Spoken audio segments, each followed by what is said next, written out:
Astral Spaces, yeah, we Astral Spaces, Astral Spaces, yeah, we live every night, talking UFOs while we shift out of sight. Bodies stay here, but the mind take flight. Aliens listen when we tap in right. Astral Spaces, yeah, we live every night, talking UFOs while we shift out of sight. Bodies stay here, but the mind take flight.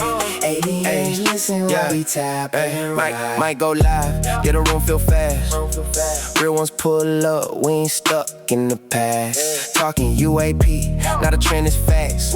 Why they chase headlines, we connect the tracks. Late night glow from the phone in the dark. Caution is waves when I'm ready to spark. C5 vibes, got the sky on watch. Seen lights blink back when I hit that thought. People tune in like, what is this space? We ain't just talking, we expanding the place. From nuts and bolts to the mind and the face. Non-human intel through the veil we trace. Astral Spaces, yeah, we live every night, talking UFOs while we shift out of sight. Bodies stay here, but the mind take flight.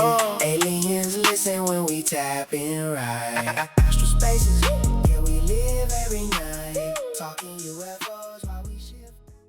Jeremy's up here too. What's up, man? Going on, man? Just chilling, hanging out. Man, you know we're ramping up the disclosure talk. Oh shit! Yeah. Into a brick wall.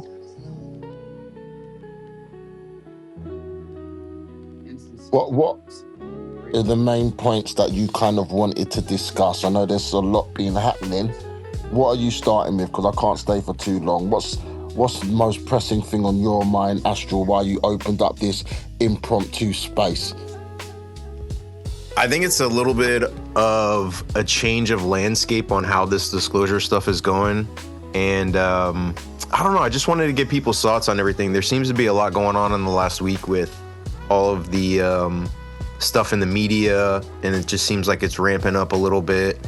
Even with Bledsoe, there's a lot of controversy going on there. The Tim Burchett stuff, definitely, I'd like to hear people's thoughts on a lot of the Burchett stuff that's going on. For me, I think that, look, if we're relying on Tim Burchett through TMZ for fucking disclosure, we're already done. This is not what we want, to me, is politicians that are in political fucking podcasts. And, you know, because I'm sharing clips all the time, you know, of whatever. You know, I shared the clip of Bledsoe's little orb tonight. And, but it just seems like recently there's just such a focus on what Burchett's saying, what Burleson is saying, like going on podcasts and saying these little sound bites. And if you look at 3 months ago, it was all like, this stuff is done. Like the disclosure shit of the UAPDA and this congressional stuff and all of this stuff that these guys have been working on the past couple of years is basically, you know, not a failure, but it hasn't been successful. And, you know, it just, ever since the Trump-Obama thing, it's like we're doubling down against what we just said was failing. We're like, oh man, Burchett said that, you know, he's in the fucking, he went to this meeting and got briefed by this guy and said aliens are real. And then all of a sudden everybody's like, see bro, I told you aliens are real. And I'm like, whoa, this is like so out of hand for me, because people are taking this and just running with this stuff right now.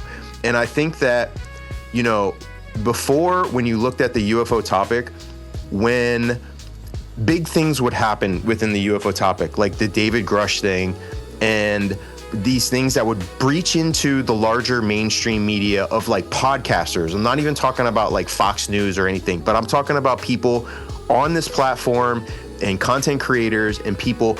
They would then cover the topic, right? Like they jump in for a couple days, this like Mario Newfall or whatever. Like all these people would just jump in the topic and be like, okay, yeah, like we're covering this because it's popular now and it's trending or whatever.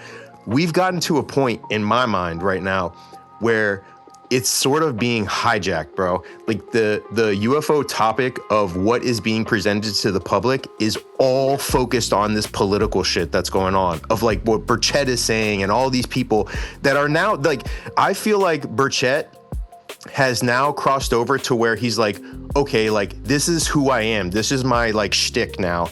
Like I'm the guy who's like, you know, going, the conspiracy theorist politician, and I'm embracing it. And so I think that even with the Kirkpatrick thing, like people were mad that I'm posting about Kirkpatrick, but Kirkpatrick, like the immediate thing that I thought of when Burchett is being, thrusted in front of everybody this last week is like, does Burchett really have fucking access?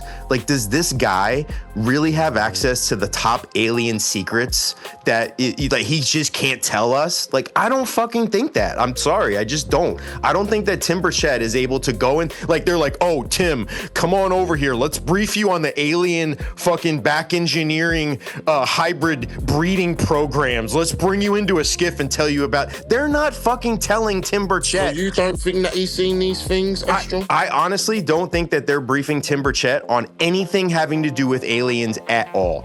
Nothing. I agree. I think he's totally full of shit. The government sucks. All of them. We shouldn't be paying these people. All they care about is making more money and like building their own fame out. It's like professional wrestling on bad acid.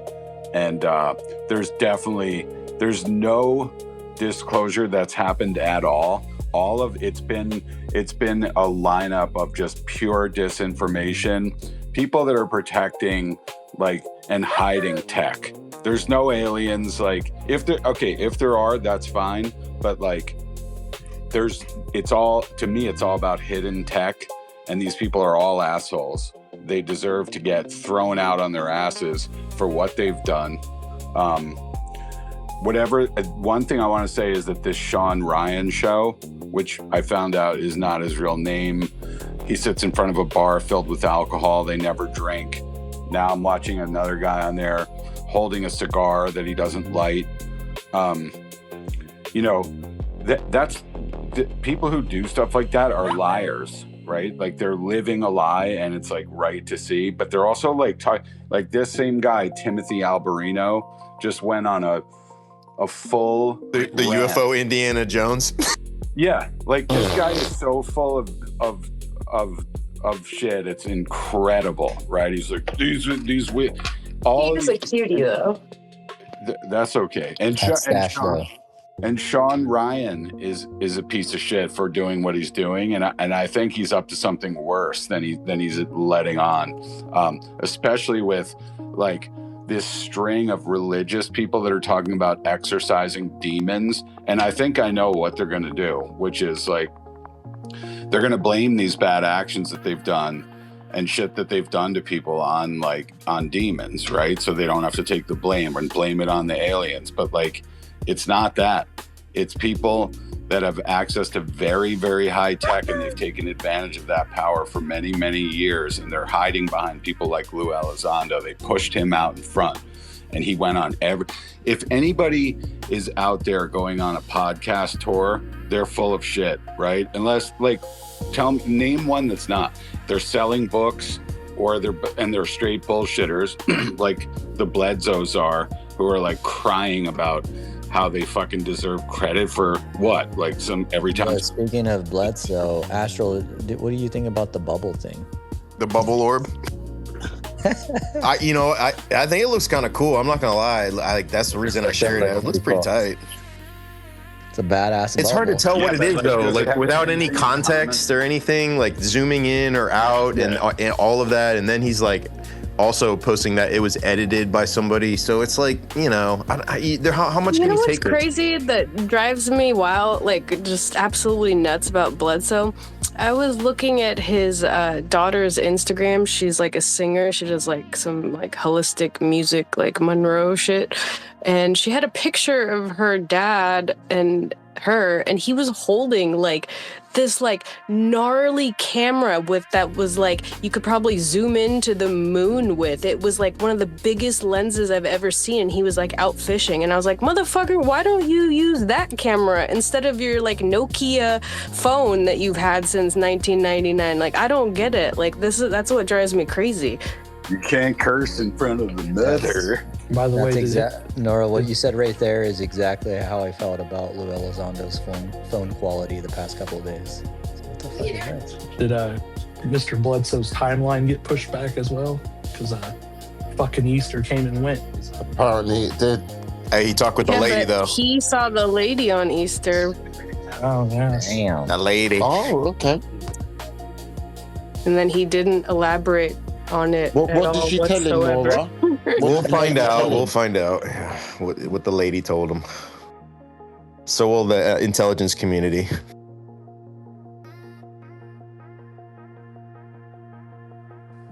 Going back to what you were talking about, Astral, it's just more trust me, bro bullshit.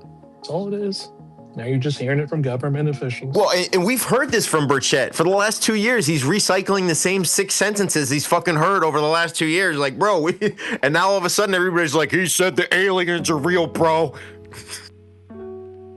He tapped into the right market. He found his niche. Yeah, I mean, his job sounds super chill. He's like going to where, like, Mexico. He's like looking at a mummy, and then he's like probably chilling the rest of the time. Like, That's Burleson. oh, whatever, same thing. Yeah, well, No, but It's I the mean, same guy. it's not the same person though. But like, okay, no, Okay. dude, the biggest thing working against Burchett right now is Burleson, because Burleson is actually looking into this shit, and what Burleson is saying is, I haven't found anything credible yet. well, look who he's following around. Fucking Greer down to Peru to snort Jaime COVID moves test. on. That mummy does. But Burchett's sick of it, dadgummit. He's sick of it. That TMZ video that you shared, Astral, he looked super loaded in it. I was like, Bro, is he the first baked? 7 seconds, he looked high as fuck. I'm not gonna lie. Hey, he was stoned. I thought he was like anti-weed. That really did sell it for me, though, Astral. Like the whole TMZ thing. Like, it's bad enough, right, that they did the Corbell movie, but seeing Burchett on there- Burchett's like, you guys are real journalists, guys. Thank you so much for what you do. Wasn't that one guy like in the Epstein files and shit? Oh shit, yeah, the main guy, right? So crazy. Well, they all got away with that. Like, that's over if you can't tell. I mean, they're not going to do shit about that. When they threw out Bondi, like, people are like, oh yeah, it's about time. But really, like, she was going to be forced to testify, and now she doesn't have to. It's a wrap, and it's over. TMZ's like, yeah, we did a couple of important things on this. I'm like, you mean the Corbell shit, bro? The one where he's slapping his backpack and shit. Corbell and like a slew of these other people, like they watched Joe Rogan and they were like, I'm gonna get a tattoo sleeve, start a podcast. And that's what they did do. They did do it. And somebody picked up on it. They were like, we can't have this Rogan thing be this big and like not have control over it. So they found people that were easier to pay off and fix with, like tough guy Sean Ryan. That's not his name, but like the whole show is a farce, especially with the religious shit now. And I'm telling you, that's what's coming next. It's going to be like, oh yeah, but we can't blame these people because they were, infested with these demons that they couldn't think clearly. And that's what's now it's the interdimensional thing. I shared something the other day where this guy was breaking down Luna's statement, and he's like, oh, you see, like interdimensional, they don't have a body, they're demons. I'm like, damn, bro. Because think about it though. Like, okay, what do you want to do if you, like, let's just say you fucking zapped a plane or like fucked a bunch of people and injected them with drugs, or just like whatever you did wrong, and it gets whatever they did do to like people to fuck them up, and now it comes out and it's like public news, we find out about it. Who you want to blame it on? Blame it on someone that can't fucking, there is no blame, right? Oh, interdimensional demons came and did it. Yeah, no. And it's like the same church is already been found guilty of like the worst fucking crimes imaginable against children. We're not falling for it again. And like, those people are the biggest pieces of shit on the planet, period. It's like the BP oil spill. They're like, the demons made us spill all the oil. We're not gonna pay you any money to clean that up.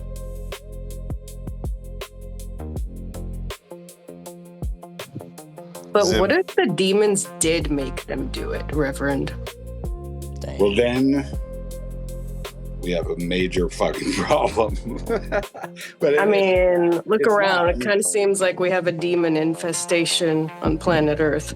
Listen, like, do you really think that like aliens are waiting for a day to like show up because the government is like, okay, we're ready to make an announcement? Like, I'm sorry, it just doesn't add up, right? Yes, there's people who have experienced crazy shit, and I want to talk to those people, and I believe some of them, but I haven't seen any proof of anything. Bro, I don't know. I saw a podcast the other day where this girl said she was dating a reptilian dude for like a year, and then he turned into a reptilian. You know, like that's wild. Should we start talking about Shannon Blake? A lot of people are talking about the reptilians lately. I'm noticing that on the podcast. It's a hot topic at the moment, isn't it? I mean, I worked in a pet store growing up, and reptiles have like it's like birds, you know how birds just don't care about anything. They, like, if there's like bird, they just kill one another. Lizards are exactly the same. There's just no feelings at all. So like, it makes sense to me also to say like, oh, well, this guy was like possessed by some demonic lizard creature when he pressed the button that fucking, you know, gave 100,000 people cancer or whatever he did. Did y'all see the Paul? I want to get your thoughts too of the nasal spray that is being worked on for the psychic shit. Like you spray, you do a nasal spray, and then all of a sudden you have like psychic abilities and shit increased. Where is this? What? I saw it in Jay Anderson and John Majorski, is that his name or whatever? They were talking about it, and so they were talking about Dean Radin, and I was like, whoa, like Dean Radin's doing this? So I went back to the podcast and found the podcast that Dean Radin actually talked about it. And yeah, sure enough, like right now it's for like anxiety or so. It's like totally something not really, but like a couple minutes in, he's like, yeah, we're, want to get into this area, and eventually we want to develop this like psychic brain development system where like people can temporarily increase their psychic abilities or even permanently increase their psychic abilities. I was like, yo, that's crazy. He was working on it with Gary Nolan and shit. Did they say what it actually is? Like, what is it, like liquid ketamine or some shit? I don't know. No, he didn't say. Like, I think they're really being pretty protective of this, of whatever they're, disclosing of what it is. But it was like this, nasal spray that basically develops something in your brain or DNA that would facilitate you increasing your psychic abilities. That today. What show was that? I watched that today. What show was that? I forget what show it was, but it was Dean Radin. He was talking about it. I was surprised that Radin was involved. And there was an earlier part of that where he said he was working with Gary Nolan, and they were highlighting that like Gary Nolan was kind of collecting experiencers' DNA and shit. So I don't know. Did I see that show today? It was a video. Here it is. It's a video with Jay from Project Unity, who I really like a lot. John, I guess maybe they were just talking about that nasal spray that like you can take like a little of it, and then it helps you to like realize the superpowers or like the telekinesis type things that you have already. It'll amplify them, and that if you like take a little bit more of it, that it changes you permanently for life to like open up that channel. I could see that being is it like DMT real. Or some shit? So it's like V from The Boys. So you like take it and see which superpower you get, or you get like super jacked up. Like, what is this? You take a hit of it and you're like, you need to go to the bathroom, don't you? That's crazy. You just start hearing everybody, and then you like 3 days in, you're like, fuck, this sucks. Like, I don't want to hear everybody's thoughts. You're like Superman, and you're like fucking hearing everybody's voices. Yeah, it's like that girl on the show who her superpower is like hair, like she can control hair, but like only the hair that grows out of her pubes. Like, so it's just like fucking stupid. Hey, that's real, Nora. Jesus. Hey, what's up, Megan? Hey, I just know a little bit about that nasal spray, just a little bit. But so basically what it is that it has like RNA in it carried by essentially a virus. So it's like a form of gene therapy. And the ones that they've been using it for, which yes, is just like for anxiety or whatever you were saying that correctly, is focusing on the HTR2A gene, which provides instructions for making like serotonin receptors. So like in theory, if there was some genetic component to this eye stuff that we'd identified, maybe you could do a nasal spray that would target that gene instead. But yeah, pretty wild.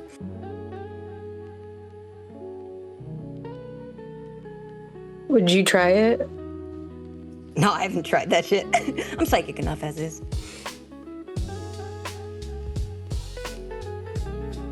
Oh, would I try it? Well, would I? Would you try it, Astral? I would definitely try it. Yeah, I'd try it. Definitely. I guess it depends on who was selling it. That's what I'm thinking. It's like, okay, yeah. Daz, here's the scenario. You're on a cruise. Okay, you're on the dance floor. Gary Nolan Got my shirt brushes off. by you. Hey, buddy, you want to hit this he nasal goes, spray? He goes, "Psst, you want to party? Are you gonna party or not?" You know what? In that context, it probably would be going up my nose. Gary Nolan's the least likable out of all of them. He was like mad on the only interview I saw, and he was like furious by the end of it. And I don't even know why. Like, but yeah, I don't get it. What's he saying? He's saying he's got the drug? He was collecting experiencer DNA or something. That's not good. Y'all know what? Y'all are crazy. Y'all would go ahead and try the aerosol spray with quote-unquote RNA changes. Who said it was We should- aerosol? Well, if Dean Radin was doing it, yes. If some like fucking bum in the back corner of 7-Eleven was doing it, no. A guy in a dive bar bathroom? Wasn't his research inconsistent about who he thought were psychic people? First he said it was like religious people, and then he said it wasn't religious people or some shit. I don't trust him. He's in the Epstein files. Damn, I was about to say that. He's in the files too. He's in the files too. Yeah. Astral. He's probably So a sad. freaking eugenicist, and y'all are all ready to stick it up your nose to be more psychic. Oh shit. Hey, Astral, real quick. I saw that Kirkpatrick was gonna like be a speaker at one of those events. Were you thinking about going or something? Roll out. Where was it? Was it Virginia or something? I don't think I can make it. I actually was looking at it. I was like, yo, I'll go out there.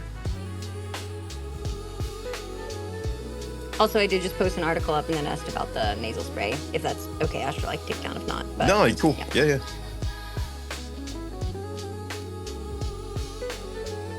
Also, really, it would probably be the government and pharmaceutical companies that are selling it, in which case, yeah, probably not.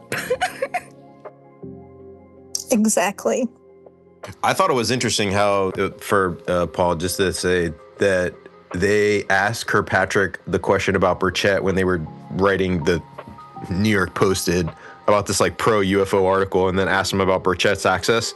And Kirkpatrick was like, yeah, Burchett doesn't even have access to any of this shit. And I'm like, damn, bro. Like, Kirkpatrick was basically saying, I have the access that would keep, and I've been up at night because of what I've fucking seen. And Burchett is like LARPing that shit. Like, he doesn't have any access to any of these programs, and he's just like, you know, putting this whole show on. And I was like, damn. Yeah, wasn't he saying something to the fact like that none of these people would even brief him because no one takes him seriously? Yeah, like the committees that the committees that none of them are in the committees, right? Like these national security committees or something, you know, the congressional committees that have a lot more access, like Luna, Burchett, and all these, like they're not in the committees. And so if they're getting at like I think the committees are able to like do the subpoenas and all this stuff. So they're on the outside kind of looking in.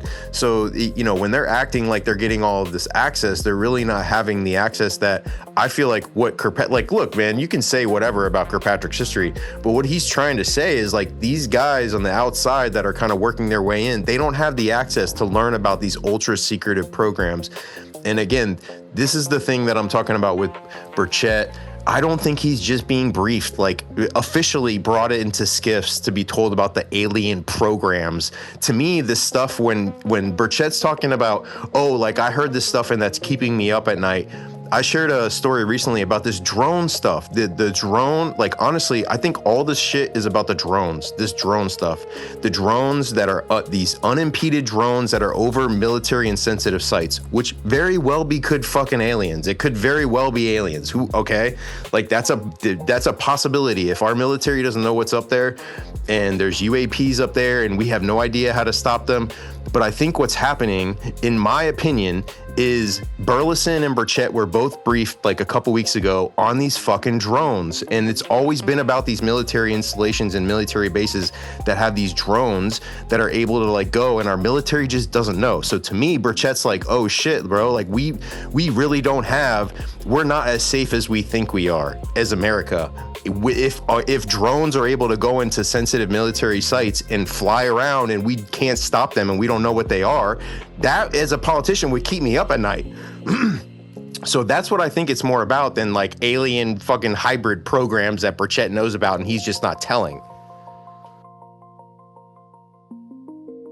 I feel like it's all the circular report. We have to get rid of these fucking people at some point soon. They're not doing shit.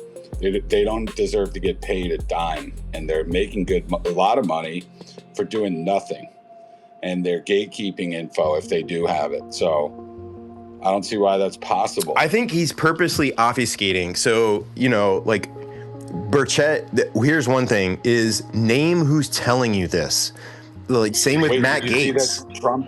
Trump thanked the CIA yesterday for locating that soldier, and then it was like the reveal of this like incredible high tech that basically like finds people via their heartbeat. Yeah, like remote viewing AI, basically. I mean, it's not really remote viewing. It's more just like sensing the output of your heart. It's insane, and like they've had this tech for so long, and they don't really leak it out. They're not leaking anything really. Like there's been no significant like major tech announcements in the last 30 years. Like commercial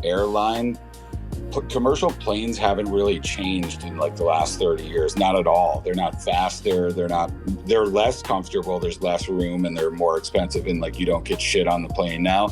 But also like they haven't upgraded shit, and it's sus. But yeah, these people, if you ask me, they're just covering up like super high tech, and there's no, I mean, there may be some alien stuff to come out, but it's going to be all bullshit too, because even if it is, like, where are they? And like, who really cares? Because tell us about the tech that you have. Let me read something too, because Burleson just came out with this graphic, and then I'll throw it around. But the first part, I think, is something that I've been saying for a while. It's contrary to, he said, this is Eric Burleson.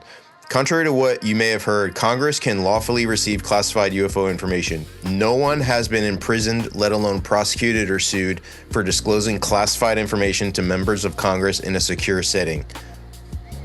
So what he's basically saying is like, you guys can come forward in a secured setting. No one's ever been prosecuted or sued or anything that these guys have kind of used at one point or another, sometimes as an excuse for why they haven't come forward with the information.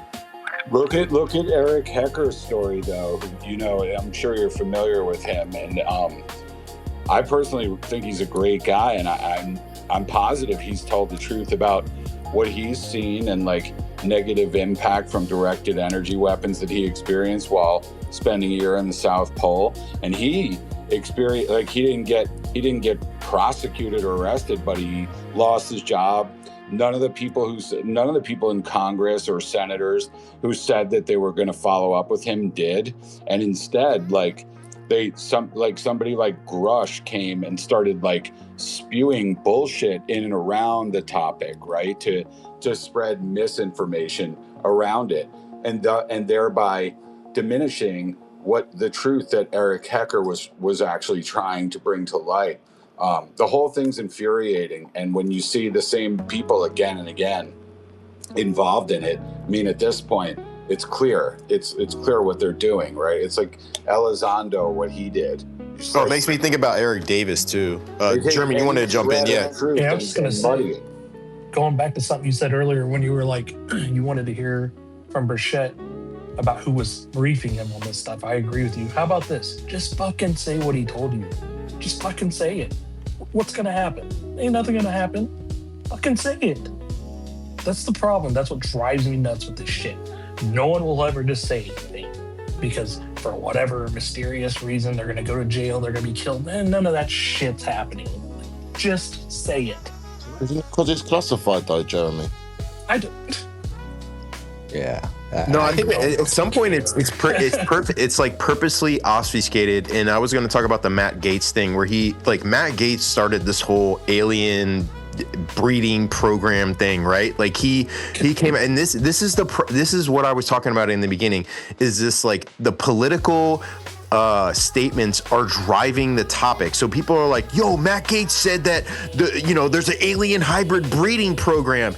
And let's break it down to where Matt Gaetz said that some Army parachute official came in his office and it wasn't even in an official, briefing atmosphere, so he wasn't it wasn't like in a skiff. And I actually looked into this and I posted that somebody which I have found to be not credible at all, it was at Eglin Air Force Base when Luna and Gaetz were looking into this stuff. It could have easily been the source for all of that, which is extremely concerning that he's out here like rehashing this shit that some fucking guy that just randomly shows up and is like, oh yeah, I was in the Army, like we have alien breeding programs. And Matt Gaetz is like, oh really, bro? Like no way. And then he's fucking echoing this thing without looking into it at fucking all. He's not even looking into the claim. Are you talking about the Halo helmet guy, the JP guy? Yeah, the JP, yeah, and he was on another podcast where he was just spitting out all sorts of flags, bro. And it's like, if this is the guy, and that's the thing, is Matt Gaetz, this isn't like some like secret skiff where he can't say who the source was. He can 100% say who the source was who came in his office, and then we can take it to task and be like, okay, that guy's credible. He's come from this. He's, worked with Grush or this, or he's just some guy that's peddling some fucking Stephen Greer story that's been, in the UFO lore, around the podcast and shit. So I think we're in this like stage of awe, like, oh, Matt Gaetz, and I'm not talking about the UFO community. I'm saying this is like, this is what's being hijacked, is a lot of these political statements that these guys are making are the source of the topic where people are like, oh shit, like we've got alien hybrid breeding programs. When if you look down to the actual source of the information, man, there's a lot of questions that happen. It's having a cultural influence, just like the flying saucer era, right? Like me and Tara were talking about this earlier about how it's basically a bunch of guys with clearances buying into the lore and then just rehashing stories like the MJ stuff and all that, right? So, yeah. Go ahead, Jeremy. I was just going to say, can I push back on the whole classified stuff? Something I don't understand all this, I never have. How can people come out and say, we are not alone, they're NHI visiting us, we sometimes get their craft? You can talk about that and say that. Wouldn't that be the most classified thing in the fucking face of the earth? You can talk about that though, but you can't say what someone tells you, yada, yada, yada. It doesn't make any sense. That's what I'm trying to get at. Like, it makes no sense what's allowed to be talked about, what's not, what is. Like, none of it makes sense. And then you have people. It's one of these whistleblowers. I forget who it is, but they're always like, reality is not classified. It's like, yeah, Matthew Brown, or no, Jeff Nusatelli. Yeah, but it's like you saying that, you're not even helping because you're literally like part of this controlled disclosure. It's like all fucking lore spread out through guys with clearances,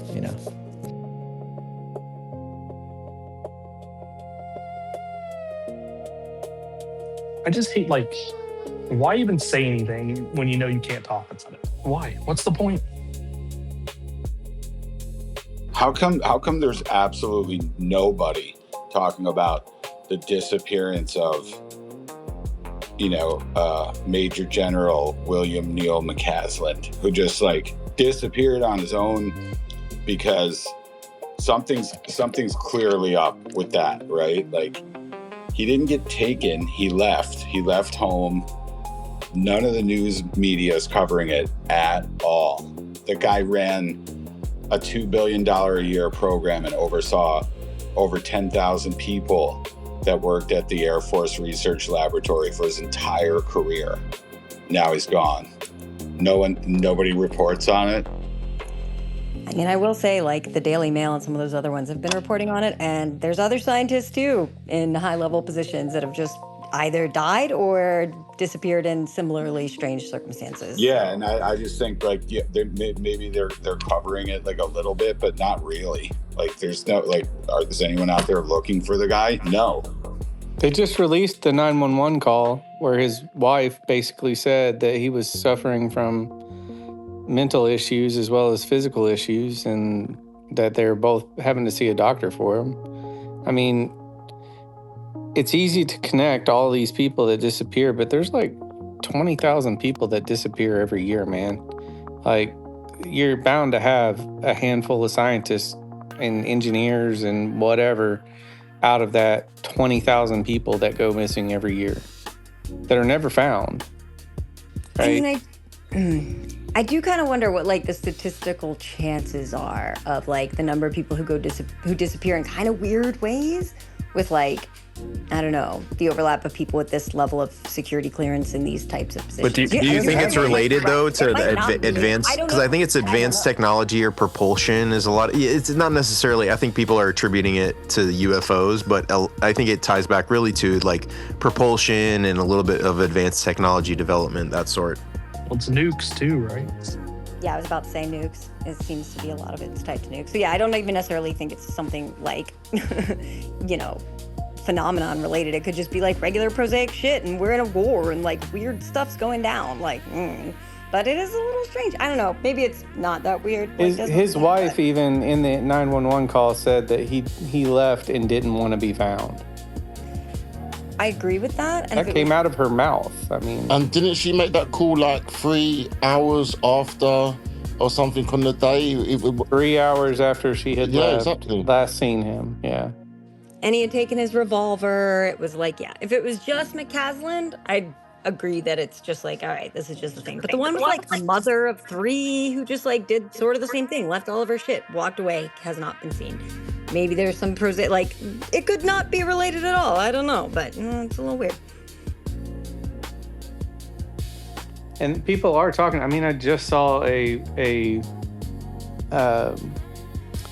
MSN, like on MSN.com, on the front page of that, an article about exactly this. So it's not like it's not being covered either.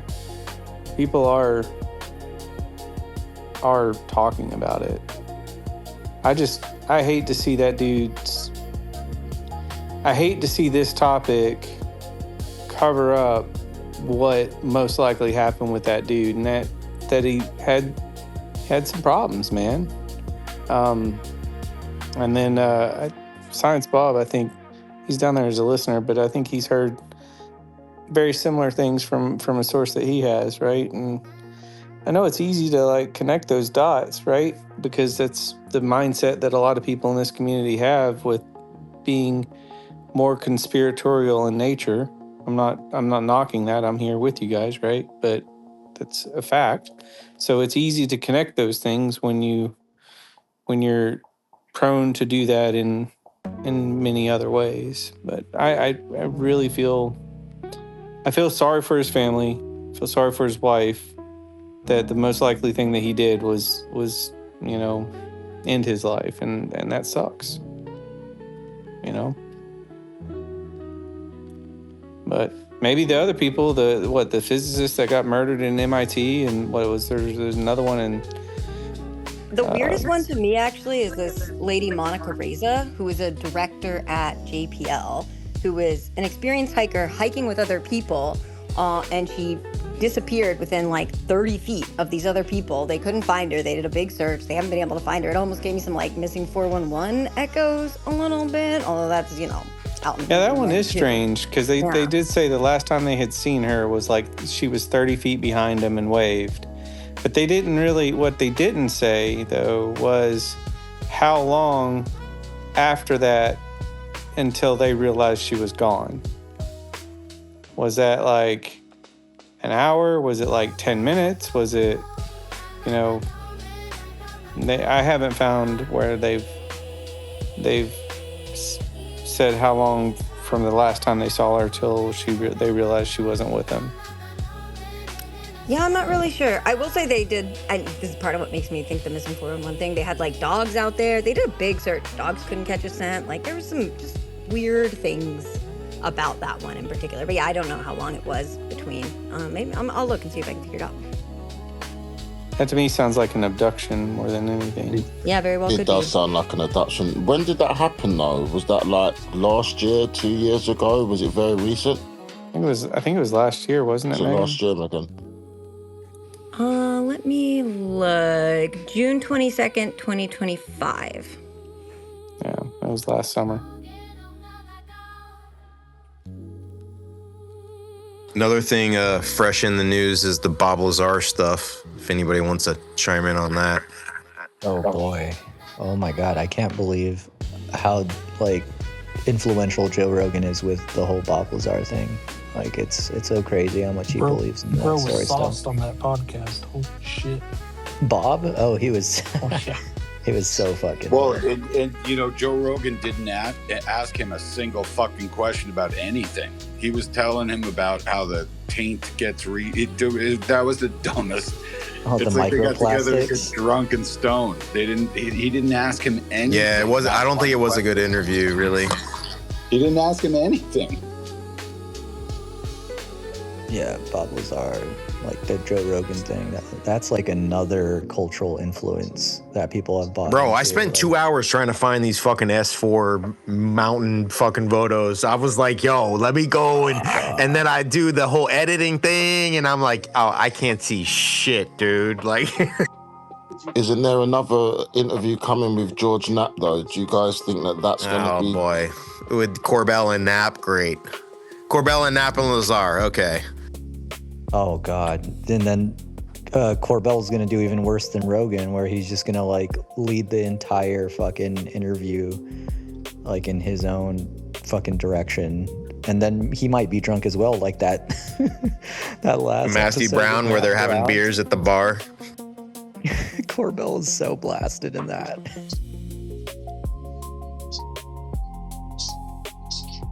Do ufologists ever retire or did they just die? Damn. R.I.P. Nick Pope. Oh yeah, that was sad. Rip. They go to UFO heaven, by the way. They turn into Or they become debunkers. Damn, that's the real answer, bro, is they go in the ufology curve. They become skeptics. Yeah, Astral. Yeah, sorry. The Corbell Lazar thing will just be 90 minutes of Corbell reminding everyone how he brought Lazar back to the limelight. Patting himself on the back for 2 hours. I'd like to know what's on that, like on those tattoos on Corbell. It's just like the worst, like phony ass made up tattoo sleeve. Oh man, that's his quantum jujitsu, bruh. Yeah, right. Come on, don't knock that shit. I would choke that guy Yeah, out without fuck you even up right training. now. Dude's got a quantum. What? Fucking. I don't even know degree. He's gonna psychically attack Rev for saying those comments right now. Hey, have you guys seen the new Dude, trend I was on where that bitch people that tortured me. the new trend where people are running in like classified and like restricted locations? Like somebody ran inside of a Scientology place and like saw how far they could go. Like I'm like, okay, do Area 51 next, bro. I haven't seen that. That sounds hilarious. Clip that, guys. Clip that. Astral's telling everybody to storm Area 51 again. Lockheed Martin. Yo, listen, we got to go to Lockheed, man. Apparently, they got the Tic Tacs, they got everything. Tell Burleson. Burleson's like, I'm going to the place. Like, tell the guys 3 months in advance I'm coming there. We'll do the UFO Twitter edition. Unlike that one that ended up turning into a rave. Y'all remember that? The storming of Area 51. Did you guys ever see that? I just got my tickets for the Shannon Blake cruise. Are you guys going on that? Wait, is it the Greer cruise? No, I'm just kidding. I made it up. Yo, Greer CE5 cruise. Let's roll. Yeah, dude. Omelet Station and shirtless Greer. Greer, like, yo, C5 cruise with Steven Greer, like, you're hyped? Like, I'm already on board, like, lights off, ocean breeze, like, him talking, disclosure over drinks. Like, they offered me $6 billion no cameras, to shut up. just right? us That's a vibe. rolling out. Let's do it. Like you driving, or am I just shotgun whispering, hey, look up, that's not a star. Pack your shades, man. Can you imagine that motherfucker just banging on your cabin door like 2 a.m. and he's like, I'm here to brief you. It's part of the cruise. Astral, did you see those airbrush pictures I put up today? I did a good job on those, didn't I? Damn. There it is. Also, Desmo, according to this article I'm reading, about 10 minutes between when she was last seen and when they realized that she was gone and returned to like the Dang, now that is bananas. That means that I think that means she was taken. Someone snatched her up. Yeah, I'll post the article that I'm reading about this. Need to verify their sources still. But it seems like a bunch of hiking forums got into it and like did geolocation based on the metadata of photographs they had posted and stuff. So it seems like it was kind of legit. But I gotta say, I like how the Bledsoes are now tied to the date of October 7th because, like, obviously it's gonna be another fucking miss.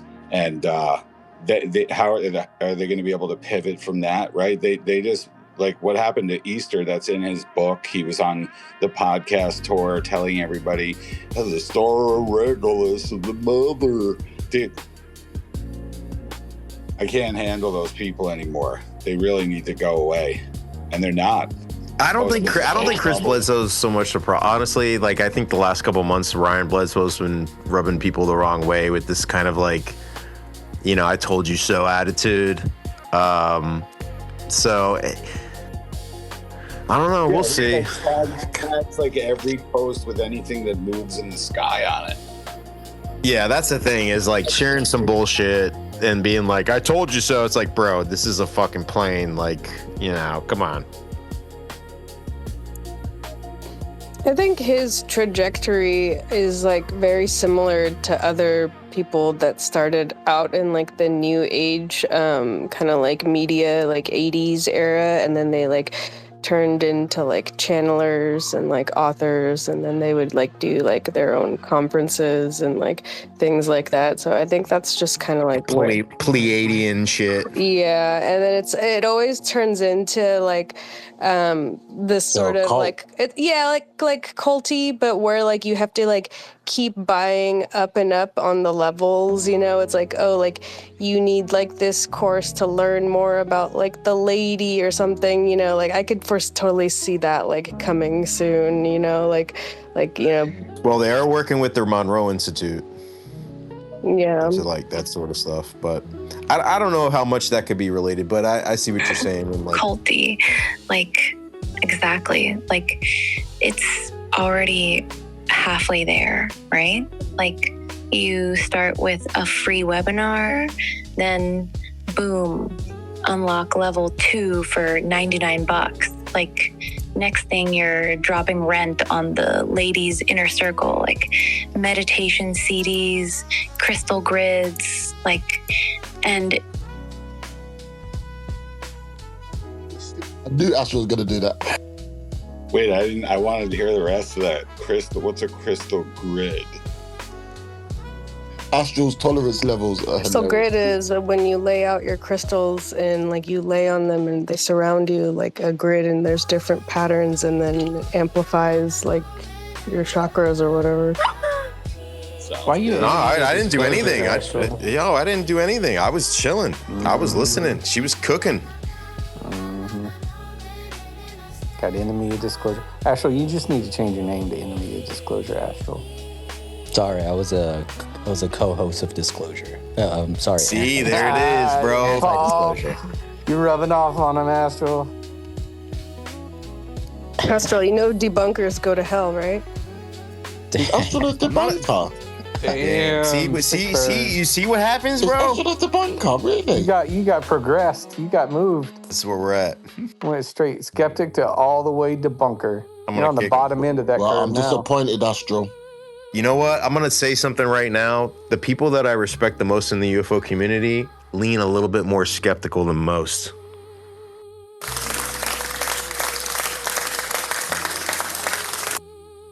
You hear that, Daz? He doesn't respect you at all.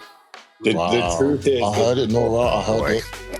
all that people can do is wait for that Spielberg movie. That's it. That's a That is the event for 2026. Unfortunately, I know. Disclosure Day is the best fucking thing we're gonna get. And Okay, everything else is just pure bullshit, and that probably is mostly. Are you bullshit. being serious? Because I think it looks really corny. no, No, I don't. I think it's I going to think be. Drop her down. Paul Drop her Kicker. down. it's like that's the closest thing you'll get to anything of like different information. Yeah, Nora. And the exposure that film's going to get as well, like the reach Steven Spielberg has, besides Bob was saying, is true. Like, it's going to open up the topic to so many people again. Interesting. It seems to be coming from like a consciousness POV too, which is cool. No, we're hyping it up too much. It's definitely going to be a disappointment. Son of a bitch. Yeah, but because they crammed like literally everything you could think of in there. It's like they didn't like pick one thing and then like elaborate on it or expand on it or like go through the history of it. They're like, all right, everything, we're going to put it all in there. There's going to be like psychic spies and animals and aliens and drones and telepathy and kinetic spaceships. weaponry and action scenes. And now we're on top of a train. Like, what the fuck? All right, you guys are right. I don't even like cardinals. No, I'm just kidding. They're pretty cool.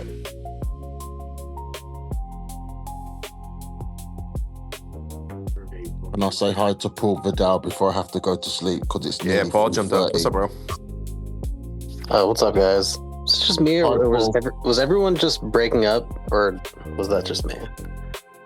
Was it fucked in the? Sorry to swear. Was it bad in the audience as well? Is it glitching, Paul? It was for me. As a speaker, it sounded okay, but I've definitely been noticing as a listener in spaces lately, there's been some like cutting out. Yeah, it was happening in Flax space as well. Okay, well, sounds good now. But yeah, what's up, guys? I came and heard y'all hating on Ryan Bledsoe, and I'm always here for that. Well, I mean, give us your play-by-play of how this is all kind of gone for the last couple of days, you know bro. that they're doing the orange Bledsorb Slurpee on October 7th at participating 7-Elevens only. Dude, I wish. I fucking wish. Get a flavor for every type of orb. Just don't drink the blue one. I think he wishes too. He wants to be famous. A lot of people in his family are chasing like careers that include like fame as an aspect of the job. Sounds like it. I think, I mean, another aspect too, and like I have tons of sympathy for the whole family. It is mostly Ryan that I think has become a little insufferable, but he also has a baby that is due any day now. And I don't know, anyone who's like a first-time parent can know, or any-time parent, not that I am, but I've observed it, knows like that kind of stress. So I kind of wonder if that itself fed into it, especially because his baby's been due like right around Easter, right around the prophecy. So yeah. Is it the lady's baby or? It's a lady's baby.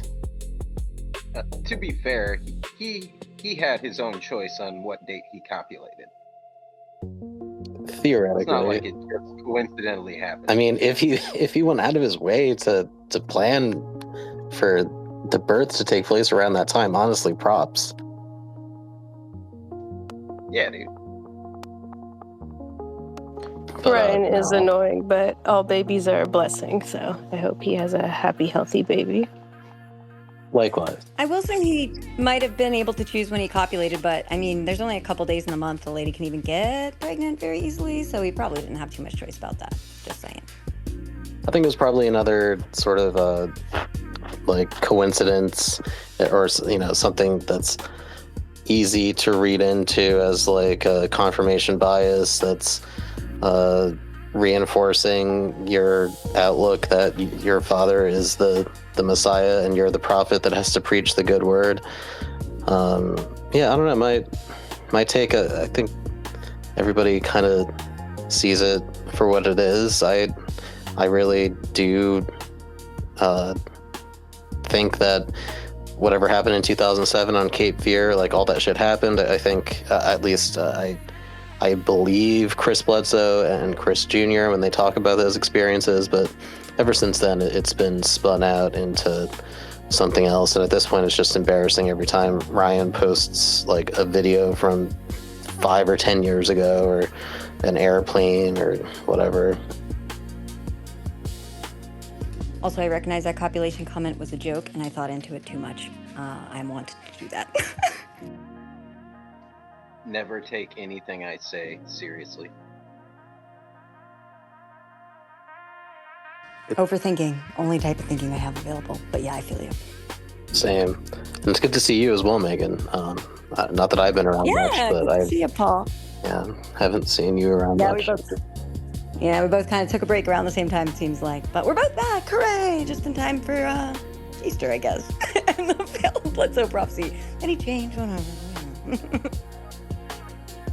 Well, I think that's the tough part about it is the muddying of all of the Bledsoe prediction stuff, where he's gone on record and talked about specific dates and times, and now even being pushed back, that people are just like, what is what? Like, people didn't even know the other day that it was even pushed back in the first place. That's been information that's been out there for months.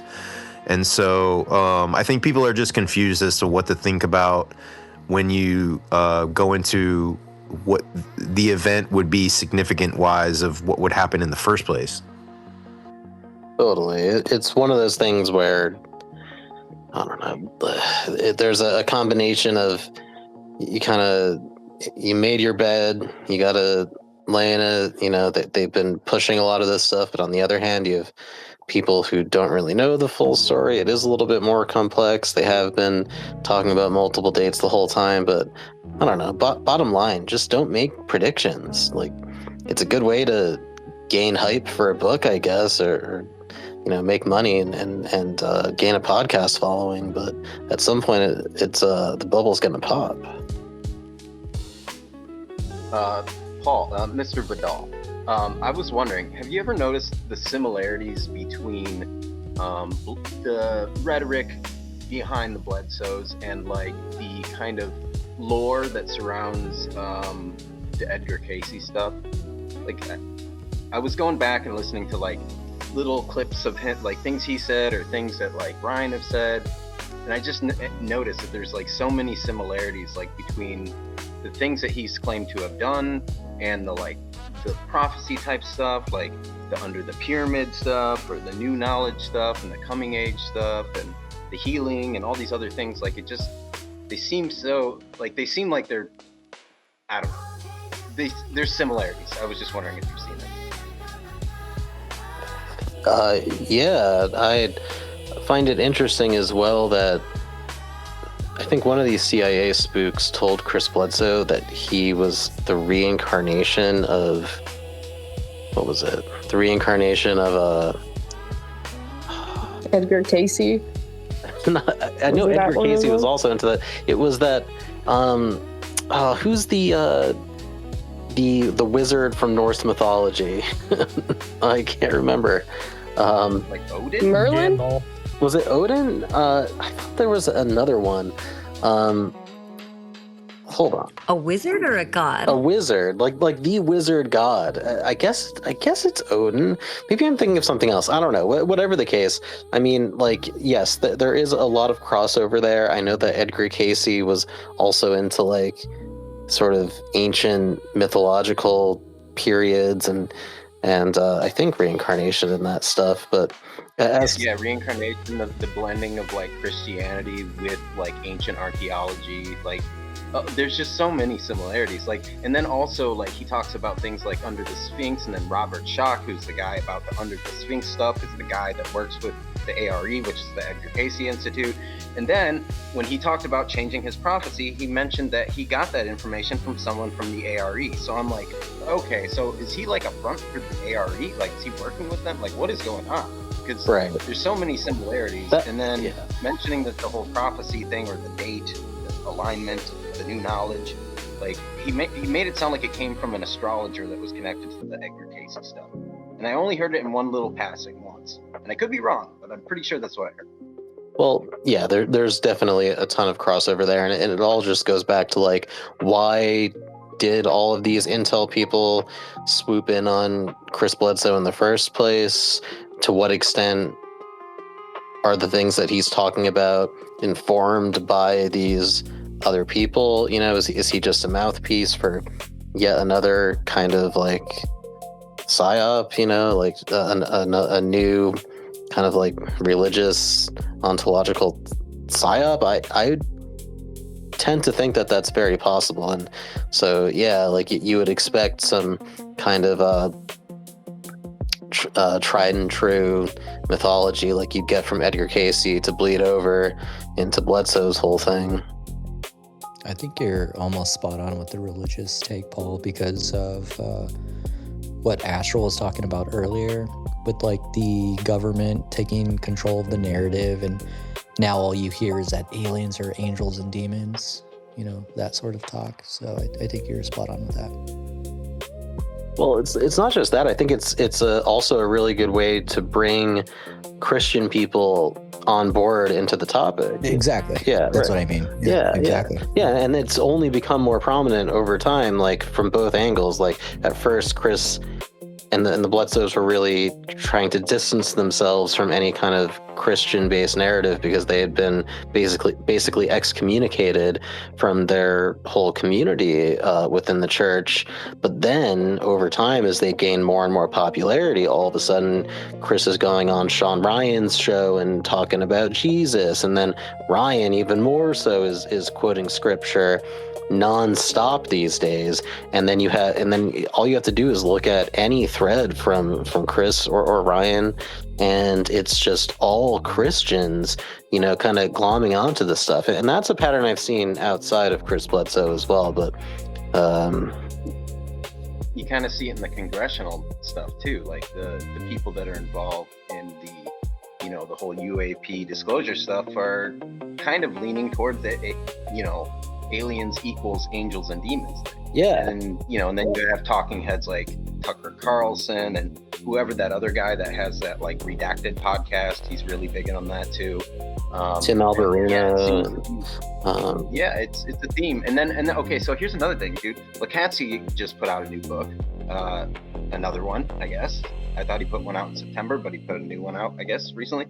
And he was talking about this with George Knapp today. And one of the things he said, which I found really interesting, is that he said that like when they were, you know, doing their UFO research at Skinwalker Ranch, like they didn't run into the paranormal on accident. They came at it from the perspective that the like UFOs are under the umbrella of paranormal activity and not the other way around. And I thought that was interesting because like that's kind of not the way that they portrayed the whole fucking, you know, ATIP, you know, rollout with the disclosure shit. They portrayed it as like an aerial threat of like vehicles from another planet. And when they're saying that they started this whole investigation based on paranormal activity and that UFOs were just a subset of that paranormal activity, which still kind of all leans into the same kind of topic I guess we're talking about. Well, you know what?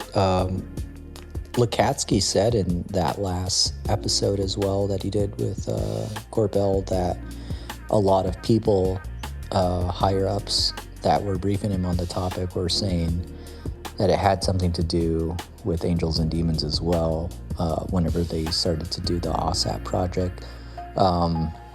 Basically saying like, yeah, a lot of these people are Collins elite type. I firmly remember him saying that. So it makes sense when you kind of tie into paranormal aspect of it. It makes total sense. And it's not to discount that whole concept like wholesale, that there's something, that there's some sort of crossover between angels and demons, or what we call angels and demons, and the phenomena, or what we call paranormal, that there's crossover there as well. There absolutely is, but there's been a lot of great people that I can't think of their names at the moment, like talking about how we have to kind of define our terms. When we say that these things are angels and demons, oftentimes people are just speaking strictly from a Christian type viewpoint, that these are biblical angels and demons, meaning everything that goes along with the whole Christian sort of cosmology. But like if you're trying to say something other than that, it's like, okay, so what is an angel? What is a demon? Like, okay, if you're saying that an angel is like a messenger of God or whatever, and a demon is a fallen angel, okay, you're coming at it from a strictly kind of Christian viewpoint. But then if you're being a little bit more vague about it, then your terminology doesn't really mean anything. Like an angel and demon could be the exact same, one person's angel or demon could be another person's interdimensional being, a positive or negative interdimensional being. And then going back to, I can't see like who's speaking, I think it might have been Para or Desma or somebody, like there's this whole wishy-washiness where people start off saying like, that, it's a complex issue, it's a paranormal issue, but then over time their sort of religious beliefs start to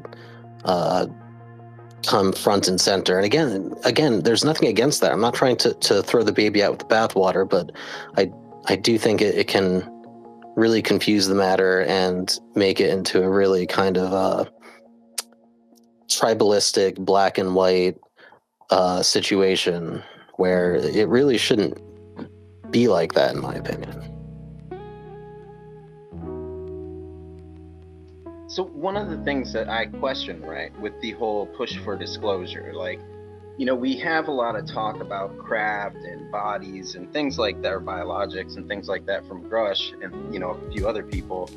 But like in reality, the most we know about like what they've actually studied does seem to lean more into this paranormal investigation. So are they like pushing to like get more funding to learn about that stuff? Is that the point of this? Like they're pushing it as some kind of threat, so then they, it gets the attention of like people in, the government and Congress and stuff, and then so they can like position themselves in a place where they can be in with like either contractors studying this stuff or create their own company studying this stuff. Because like I really don't see, like, unless there is for a fact like craft somewhere that they're going to roll out and put in front of everybody, I don't see what the end game is with all of it. Well, I think a lot. I think about the threat narrative, right? Like if we talk about the threat narrative, not necessarily the alien threat narrative, but I think that disclosure has sort of embraced this. We don't know what's going on in our skies. We were talking about earlier, like Burchett and Burleson. To me, they were briefed on military installations and bases that have drone activity, that are unimpeded. We don't know what's going on. We can't stop it. So to me, that's what the UAP topic has sort of been embracing, is this idea. And to me, that strategy has come from somebody like Chris Mellon, where it's like the best strategy that we can latch onto is we don't have total control over our skies, and we can say UAP a part of that. Like it may not be aliens up there, but something's up there that we don't control, and we need to spend more money to figure out what's going on.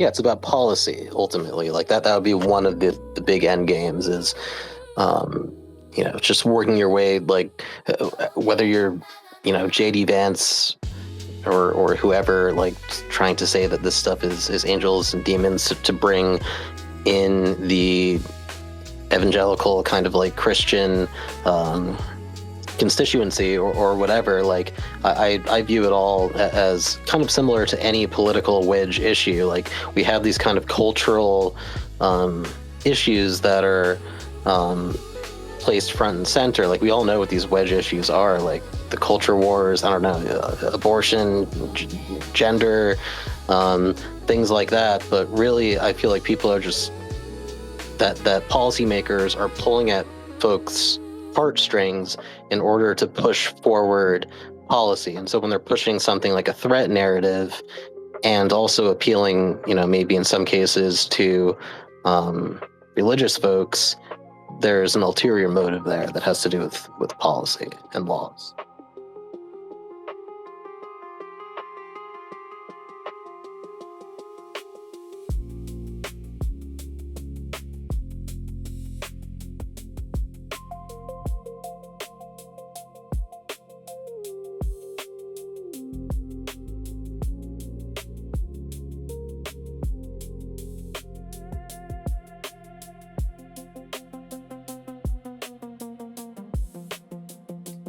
My bad, I'm making food.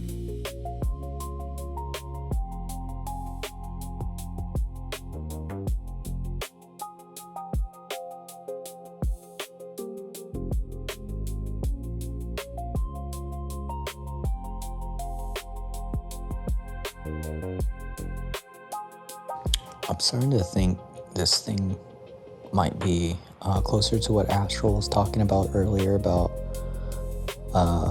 some advanced drone program or propulsion program. Like, when I look back at some of these older UFO videos on YouTube and thinking back to what I saw, I'm like, fuck, dude, like, was I just looking at a drone or something back then? Just makes you think. Well, I definitely think a lot of this stuff is a cover for highly advanced technology. I would say definitely drones. In some cases, just even more prosaic things like, satellites and so forth. But I really think like the big cover up or misdirection here is about like extremely advanced direct energy weapons and technologies that have been relegated to fringe conspiracy theorists so far, but like are actually a very real thing. Yeah. Like if you look at the one I just tossed up in the nest, I remember seeing that and thinking, like, even back then, I was like, is that like a drone? I didn't even know really what drones were because it's like an older video. And then now it's just, I just had the thought in my head, like, again, like, could have it just been a drone all along? And everybody's just getting, like you said, drugged and psyoped by advanced technology that we're developing. I don't know, man. Yeah, it keeps you interested for years, though. I'll say that. It just makes me question everything. Like I haven't so much like had sightings in my experience, but I've had like weird experiences, and it makes me wonder, like, am I a targeted individual? Like, am I one of many experiencers who have become the test subject of all sorts of crazy shit? I think, Kelly Chase had a really great conversation with James Ian Doley, and she's been talking about this elsewhere, as have others. I really do think that experiencers, using that term extremely broadly, are guinea pigs. Yeah, I honestly believe it in a way. And what's creepy about like the visitation stuff, or like in your case, right, having contact with an NHI or like an alien, I do actually think, to your point, that might be, if it's not like some liminal effect or some, like you having a, I don't know, like an outer body experience, or like having sleep paralysis. If not, like, yeah, I can see how it could be some type of like drugging situation. I don't see it as that, though, too much. I think that this genetic or sort of like selective thing with people who have a psychic, I think everybody really has these sort of psychic experiences. If you look at precognition, so extrasensory perception, which is telepathy, the remote viewing, clairvoyance, or precognition, I think at one point or another, people have had these experiences and they realize it retroactively. But if you start to actively try to pay attention to it, that you realize that this stuff actually happens. So, when we're talking about, people gathering this stuff of information of, if you read, I've got 50 fucking plus books on astral projection, of people who have had experiences with non-human intelligence of what you would consider something like that. Like, I think this stuff is a lot more common than we're trying to make it out to be, of like these guys trying to collect DNA. Like, to me, I'm like, okay, like there's 50 fucking people that have had psychic experiences or that have done well at remote viewing, have gone into my spaces and have done well at remote viewing. But I don't consider it like this super secret thing where like we have to draw the blood and like figure out what the fuck these super psychics are doing. I think this stuff is a lot more common than that. I think Paul Vidal is talking about, like, say for instance, you are one of those people, right? And you get taken advantage of as part of like these UFO disclosure advocates, right? And you get utilized as part of a narrative, right? Like the alien narrative. When, to your point, really, it's just more common. Am I getting that right, Paul? Yes, and I think that Chris Bledsoe and his family could potentially, I'm not saying this is the case, be a prime example of that. Or in my case, Astral, I think that your point is 100% true. I think that these, quote, psi abilities are like almost ubiquitous. I think pretty much everybody has access to these things or has just had experiences that we might call psi, but they don't recognize it as such, or it's just so kind of inherent to the human experience that like they don't want to like use terms like psi or psychic or whatever because that implies something special, when in reality, like anybody can remote view, anybody can have an astral projection experience. And even that term astral projection comes with all sorts of baggage that I can rant about forever and have ranted about numerous times. But the point being that, Paul, I think you stated it well, that like you could just be a sort of average, quote unquote average person who has psychic type experiences, out of body experiences, whatever, like Chris Bledsoe did. He had an out of body experience, and then later in life had all this stuff with the lady. But then after you've had those experiences and then you've gone public about it, there was a Discovery Channel documentary made back in the day that kind of smeared them. Then it's like, okay, maybe let's try to zero in on these people and fuck with them a little bit using our own either standard nuts and bolts technology or maybe like psychic technology, for lack of a better term, and fuck with people even more and see what we can do. So I would say that like 90% of... It goes both ways. Yeah, it goes both ways. But I would say it's like 90% just like the fact that most people can have these types of experiences, and then maybe 10% or even less than 10% of like powers that be fucking with people. Certainly in my case, I think most of my shit is like just sort of standard like astral, out of body, whatever the fuck kind of stuff. And then there's a couple things that I question, like my... Do you feel like, because I've seen you a little entangled with some of the UFO influencer sphere, not that you are, but like getting to talk to the people, do you feel that that's sort of the impression that like, I had an experience and now I'm benefiting this narrative, right? This alien narrative, because that was your perception at the time, right? Like that's sort of what I'm saying, right? Like maybe a tiny bit in terms of, Leslie Kane's docuseries, but I wouldn't really say entirely, just because what I really... that's a big deal. She was kind of... Well, what I'm...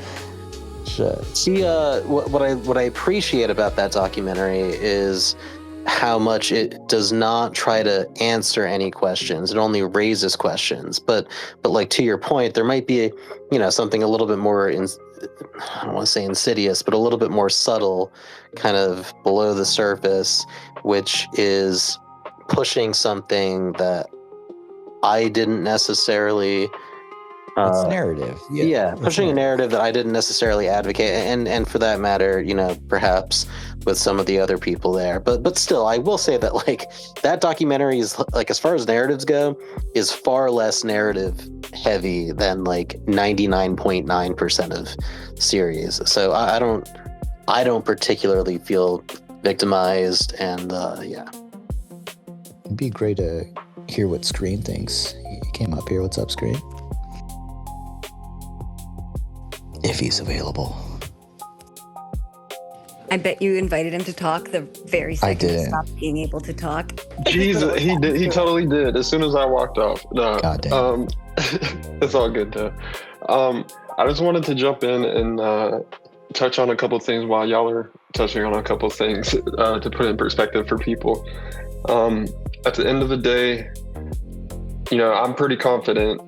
And of course, I change my opinion all the time because I try to stay open-minded. But I'm pretty confident that there's a combination of misidentification as well as people being in altered states or meditative states kind of accidentally, or, not knowing that they are, as well as like the thermosphere, plasmas in the thermosphere paper came out, right? And so now everybody's like, plasma's conscious. That paper proves it.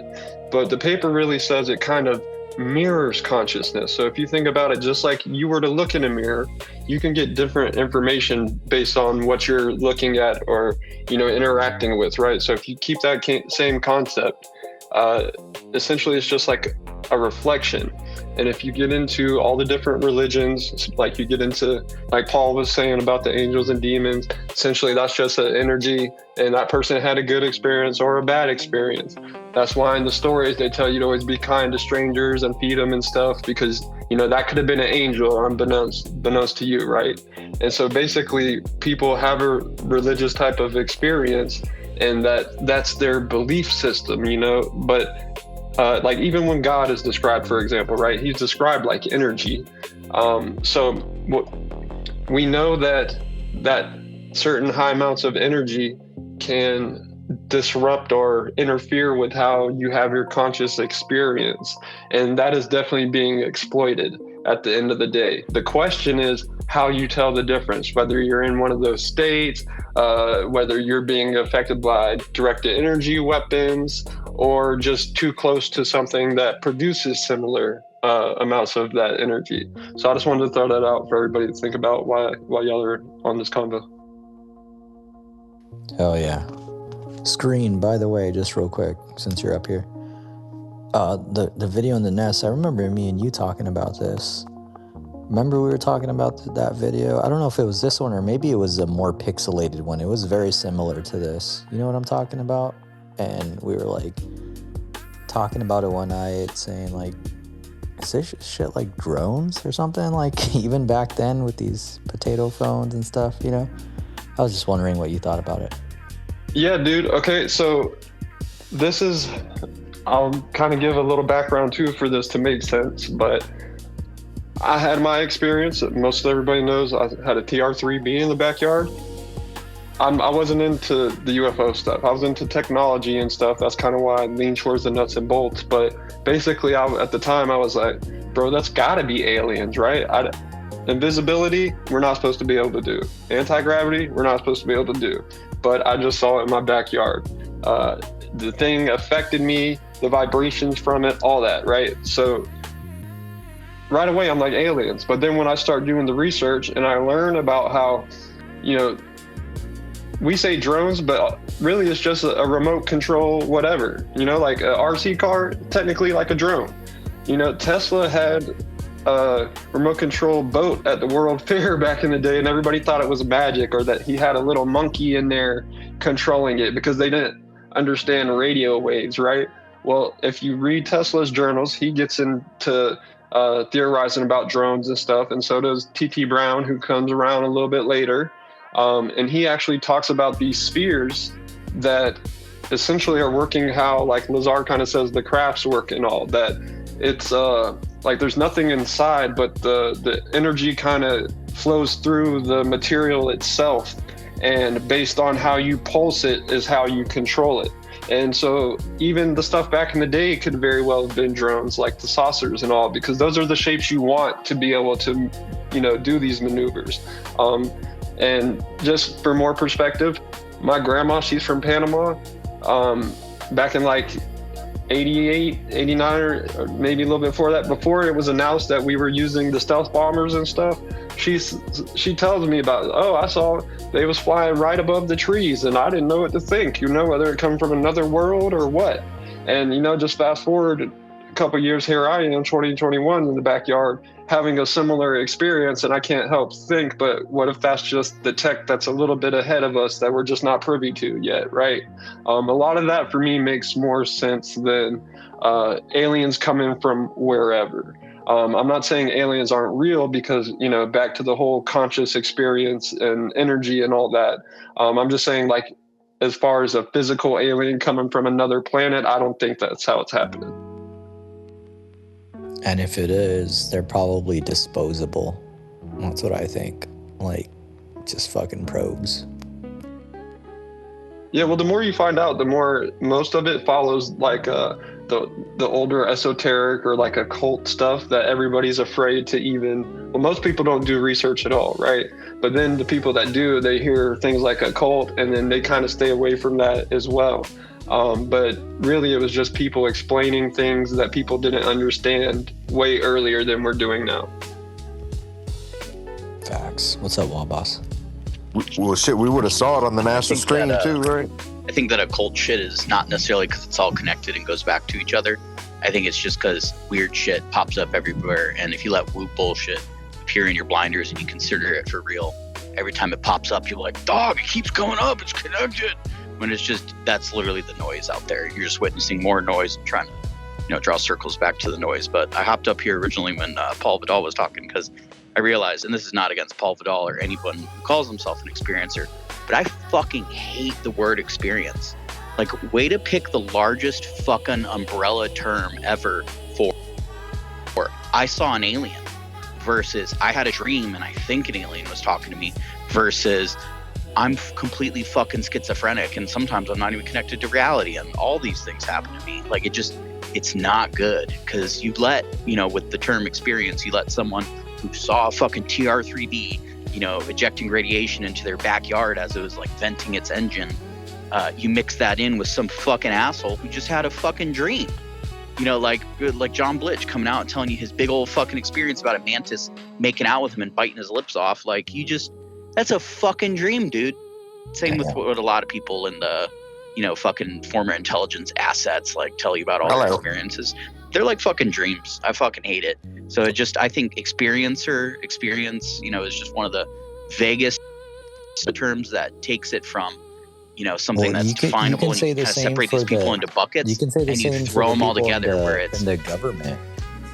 Yeah, but you're calling them all experiencers. You're giving some retard who had a dream the same amount of value as someone who like saw a fucking craft from the cockpit of an F-22. Like that to me, your dream does not match the F-22 pilot's experience. This is why though. Well, this is why I believe though too. Like, and me and Para were talking about this earlier today. Like, this is why I believe. Yeah, like even the people on the inside, like, even though they have clearances, like they're probably hearing the same type of stories. Like they are just believing their friends, right? Like, I mean, I don't see how that's an impossibility either.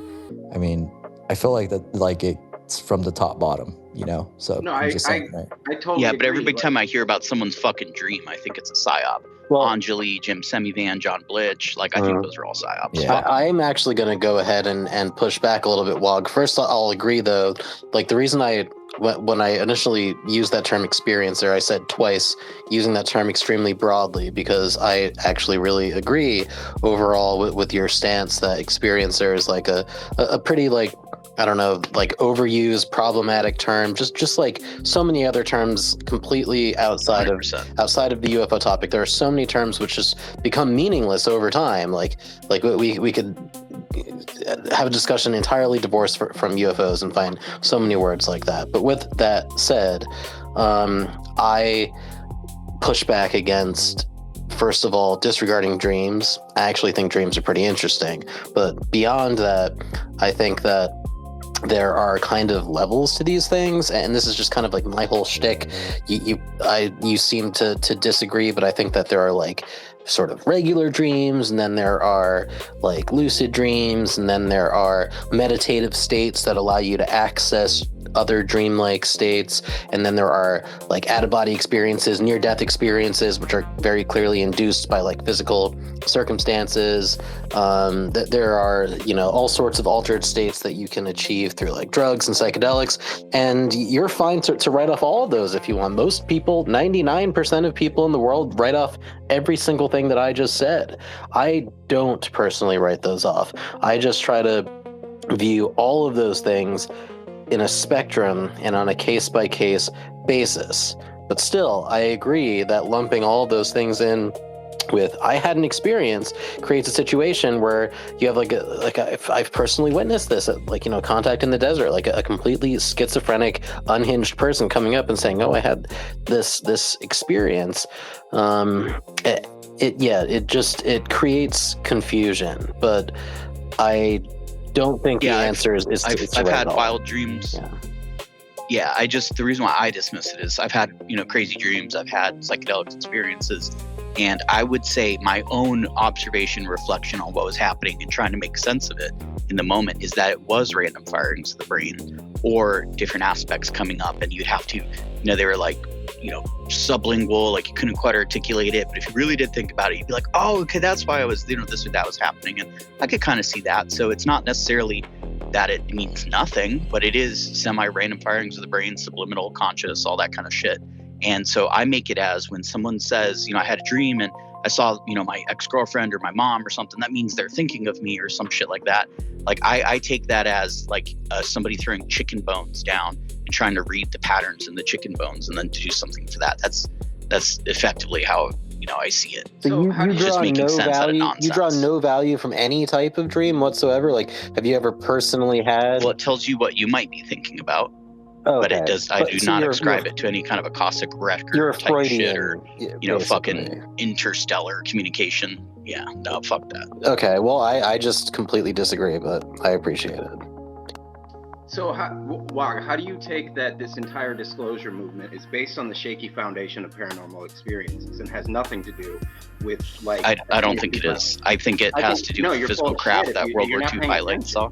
Like I think you can have a completely separate view. That a pilot can't have a random misfiring of the brain. Yeah, they could. I'm just saying how I see it. Those are the only things I see as like credible and significant, or where you actually try and look into it and sink your teeth into it. You know, multiple witnesses, multiple sensors, all that. Like somebody's just telling you they had a fucking dream and everybody's sitting around like, oh, look, tell me your story. Well, like that to me is dumb. All the pilot testimony and like all the disclosure movement, it all comes from like the same sources too, to Para's more broad point. Like it's all like the same sources, right? Like the OSAP crew, right? Like all those guys were investigating the Nimitz and stuff, right? So I don't know, like I get your point, right? Like because of like the radar data and stuff like that, you can actually quantify some of the data. But I mean, they were doing the same thing with like the whole initiative with Skinwalker for paranormal activity to go and collect data. So I mean, I don't know. I mean, the dream stuff too is a lot more personal to me. It would be a lot more personal, I think, and meaningful to stuff that people wouldn't even be able to share. Like, it's not about having a dream about a prediction. It's about like having a dream about something that's extremely personal to you, and you see some synchronicity that happens and you dream about it, and it, you know, like you realize it to yourself and you're like, yo, shit, I had a dream about this. But it's not like something where you like have a dream and you're like, oh, like I had a dream about the apocalypse and this is the date that it's coming. Like to me, the dream stuff is a lot more personable in the stuff that's significant in your life, and that you find these like synchronicities that are happening and you start to notice when you start paying attention to it. There are different types of dreams. I think it's as simple as that. In my opinion, there are just Freudian type dreams, where it's your subconscious. I wouldn't call it random. I call it actually very sort of purposefully your subconscious manifesting and percolating up various things that you're not consciously thinking about throughout the day. That's probably the majority of dreams. But then there are other types of dreams. Then there are dreamlike states, which you can access through meditation. And then there are dreams that seem like genuine visitations from, dead loved ones or whatever. And personally, I think to write all of that off into one bucket is just as bad as putting all a quote unquote experiencer reporting into one bucket. It's generalizing. Yeah. This kind of seems like a but you could break it out into the serendipity necessitate. Still talking. I didn't even hear you start talking. I was trying to respond to Paul instead of getting the woo train barf back from everybody about, well, this is my own personal woo, and this is why I love it. Here's my own purple interpretation. You are being pretty hostile. Yeah, we're gonna drop him down. Thank you. I mean, there's a way to talk about this that's not so hostile. Can we get Why Wolf up in here? Because I think he had something to say, too, about the topic. Why Wolf? Why Wolf? Why? Yeah, I mean, the essence of what we're talking about here is phenomenology, and the experiencer is the center of that experience, of that actual process. And this gets back into Husserl, and there's other things involved. And it is sort of a subjectivist/objectivist way to try and interpret human experience.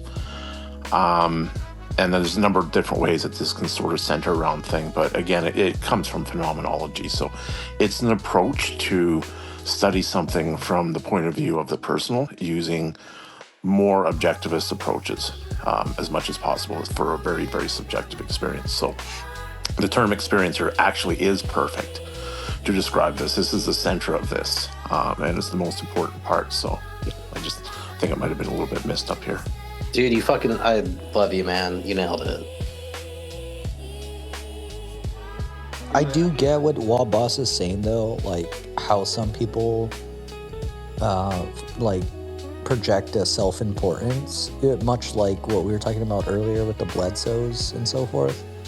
I do get turned off by that, and I get turned off by the Starseed people and even some of the abductees. I'm sorry, I don't mean to be an asshole about it, but people define their reality off of their own experience. So I do get where Wabas is coming from, but I do also look at the significance of personal experience, because I do think if there's any type of communication with the outer universe, I'm not going to say aliens. I think it exists, right? I'm not going to say quantum, because that's some bullshit, whatever. Yeah, see, I think that's what he was saying, though. I don't think he has an issue with you getting information from the universe in a dream, from the outside world that your mind is putting together while you're sleeping, type of thing. I think what he was saying he had an issue with was if somebody says, I agree. In my dream, the aliens from down the road was saying they come in to visit and we got to meet here on this day. I think that's what he was saying the difference to him was. He was saying multiple things. Yeah, I think I think it's the wording, when you say it like that, right? It's hard to understand that perspective, because you also I get his perspective. It could be frustrating, hearing people define something that's literally defined as anomalous, right? You're not supposed to even explain half of this shit. All right, well, we're bringing him back up. We'll go to Megan first, and then we'll go back to Wagner. Yeah, for sure. My bad. Go ahead.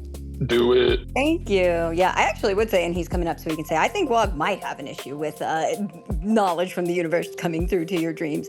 But it kind of seems to me, this is what I was going to say before, is that it seems like this is to some extent a semantic argument about the taxonomy of these things, right? And we have these really broad umbrella terms, experiencer, NHI, and underneath of that, there's subcategories, right? Of was your experience nuts and bolts, which seems to be Wog's preference? Was your experience psychic? Was it telepathic? Was it in a dream? There's a bunch of things under that umbrella of experience, and the same thing with NHI, I won't go into it.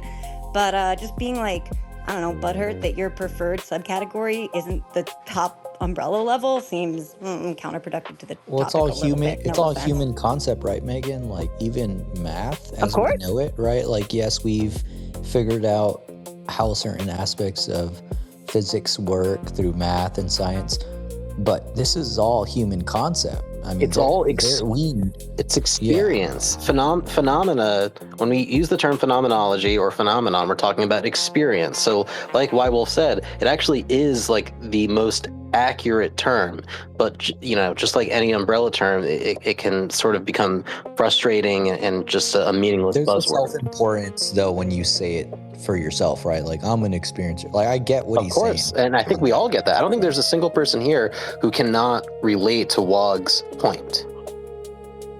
I would also say pretty much any taxonomy is by definition human created, right? This is just us trying to describe these things that we're seeing. Yes, I think that's the issue here. Like we all base our reality off of like human conception, and we break it down methodically or mathematically, right? And we go from there. And this is what's happening right now, right? We're just figuring it out. We're in the mesh. Para, go ahead. Sorry. I was actually going to just add something quickly because I have to drop down, but it's actually hermeneutics, which is the theory and methodology of interpretation, and you can apply it to different, oral, written, experiential sort of texts, if you will. And so that's what is at the core of this. Actually, is trying to learn this new system, and then interact with it whatever way you do or do not want to. But that's the essence of this. It's an approach to subjective experience, which is the most important.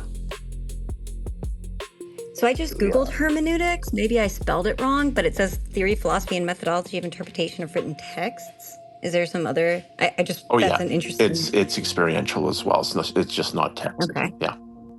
Para, just jump in.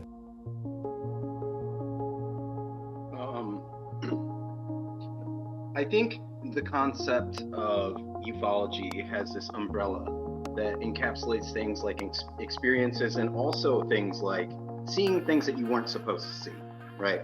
And I think that institutions like the government, like the military industrial complex, really rely on people's personal experiences in the woo, in the weirdness, to overlap over the top of the things that they don't want you to know about. And I think that I think this is why that there's always been military people getting involved in these UFO research circles, because I think that they plant this information in there to keep people off of the track of the things that are really going on in the military. Now, is there also the thing where people have these weird phenomena that are psychic or experiences with non-human intelligence and things like that? Yeah, and I think that these two subjects are intentionally convoluted in order to keep people fucking confused.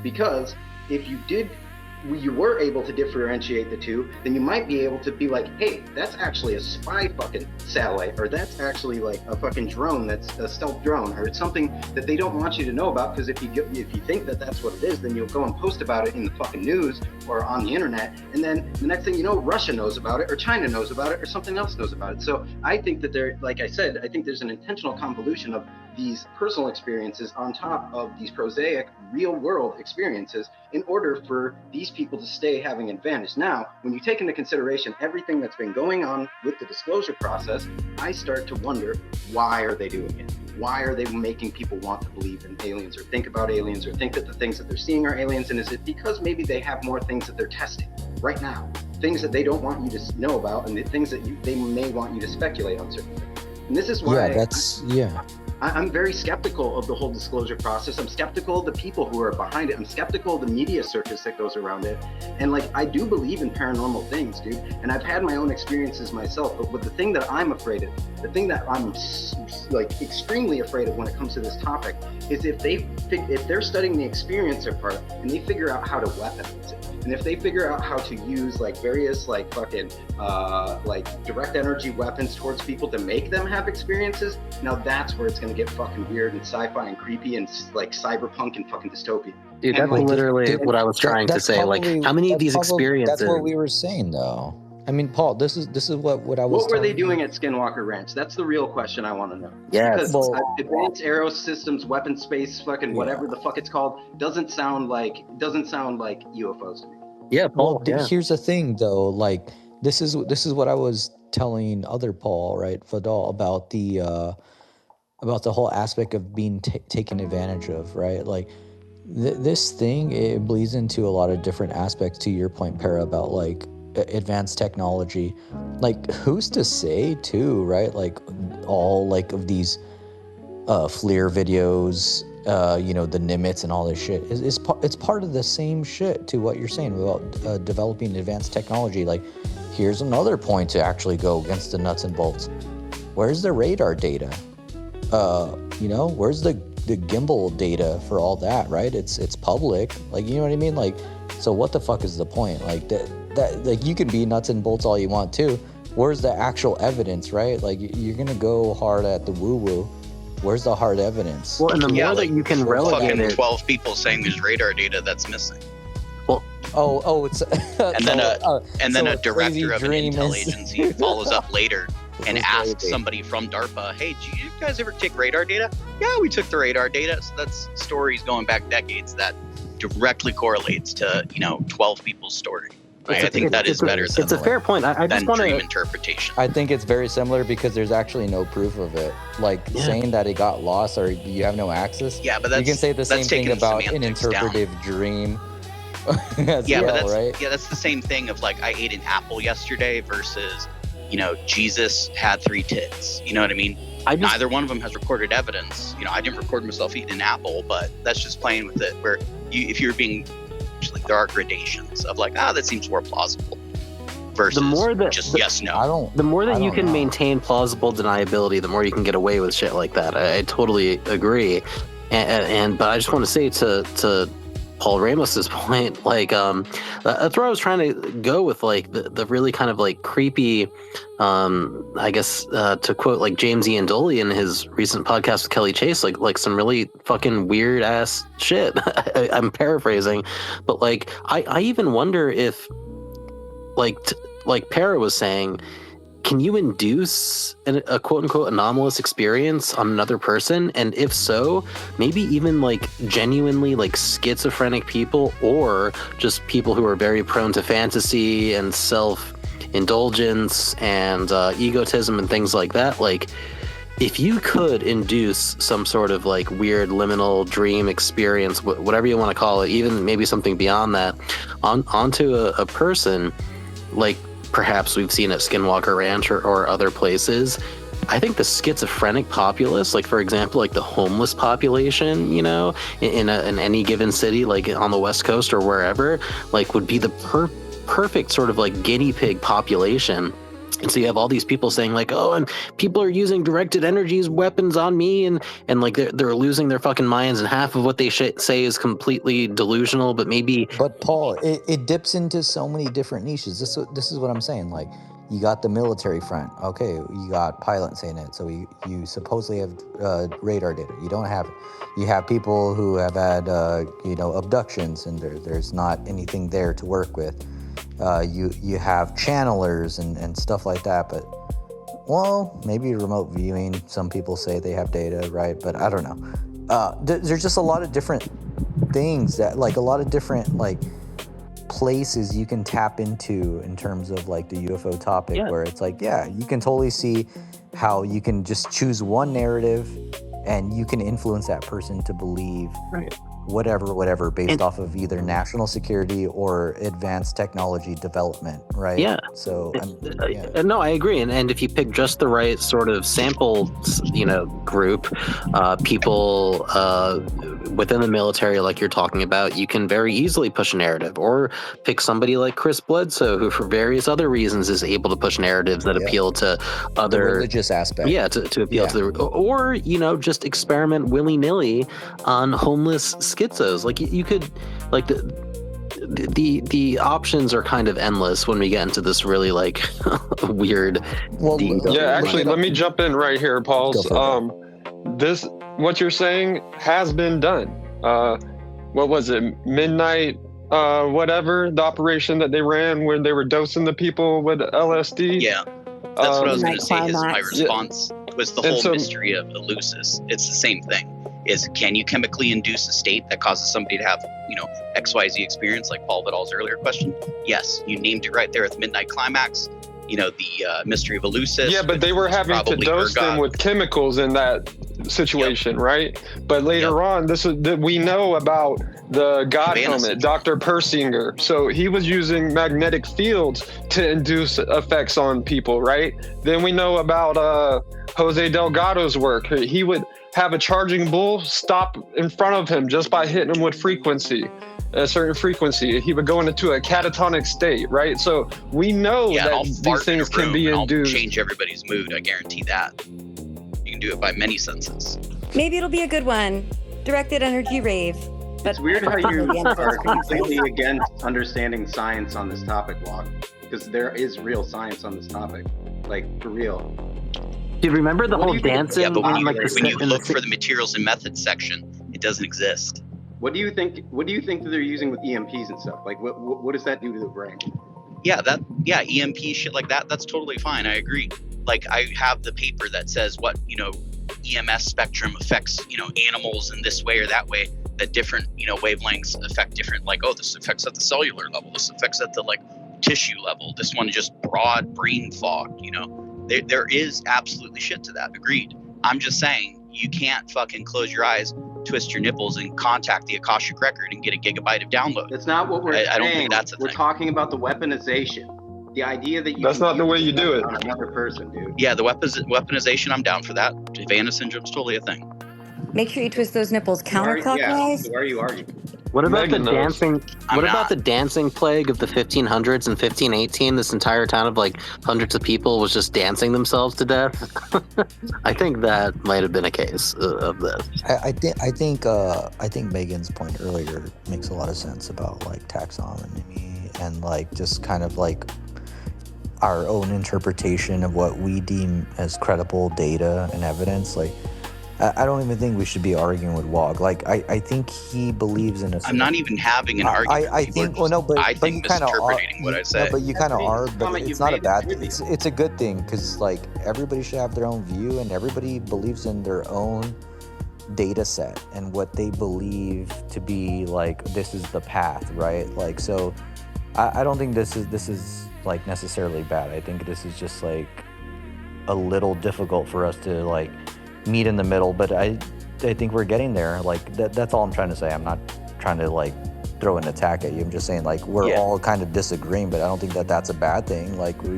We all have our own perception, and that's okay. I think we're also talking past each other. I was coming up to agree with what Paris said in terms of, I think they're trying to psyop you by making it so mealy mouth and fucking nebulous that you can't get anywhere. That is my exact fucking point with Experiencer, with all the woo being involved. Whereas, you can still consider that.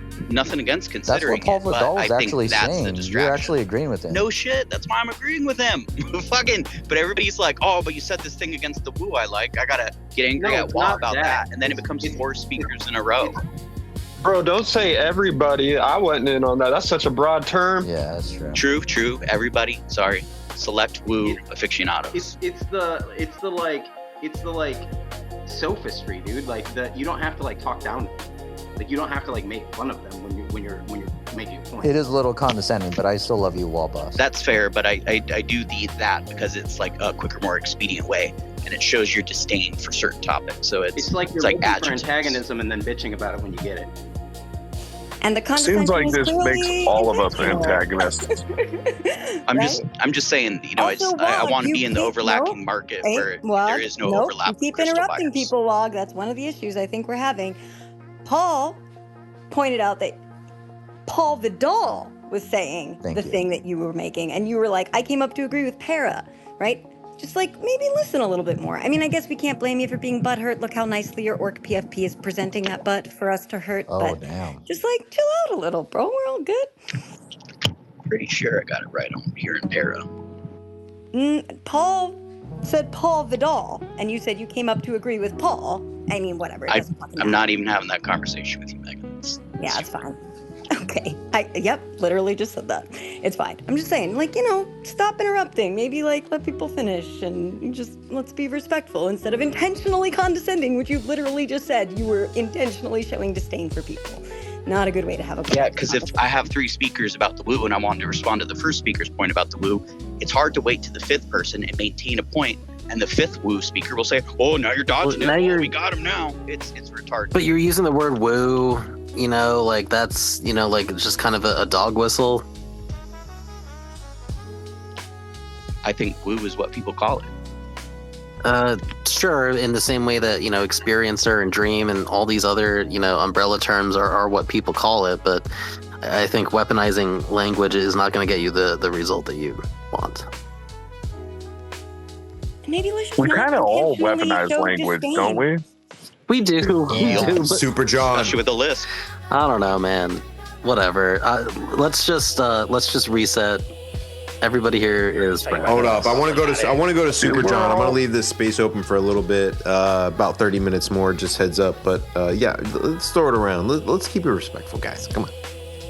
Dude, yeah, no, for real. Like, honestly, I think we're all probably trying to do the same thing. And it's funny that we are easily distracted from our whatever core mission that we have by other people having core missions, and it's almost funny that language is our biggest obstacle, because we feel mostly the same things.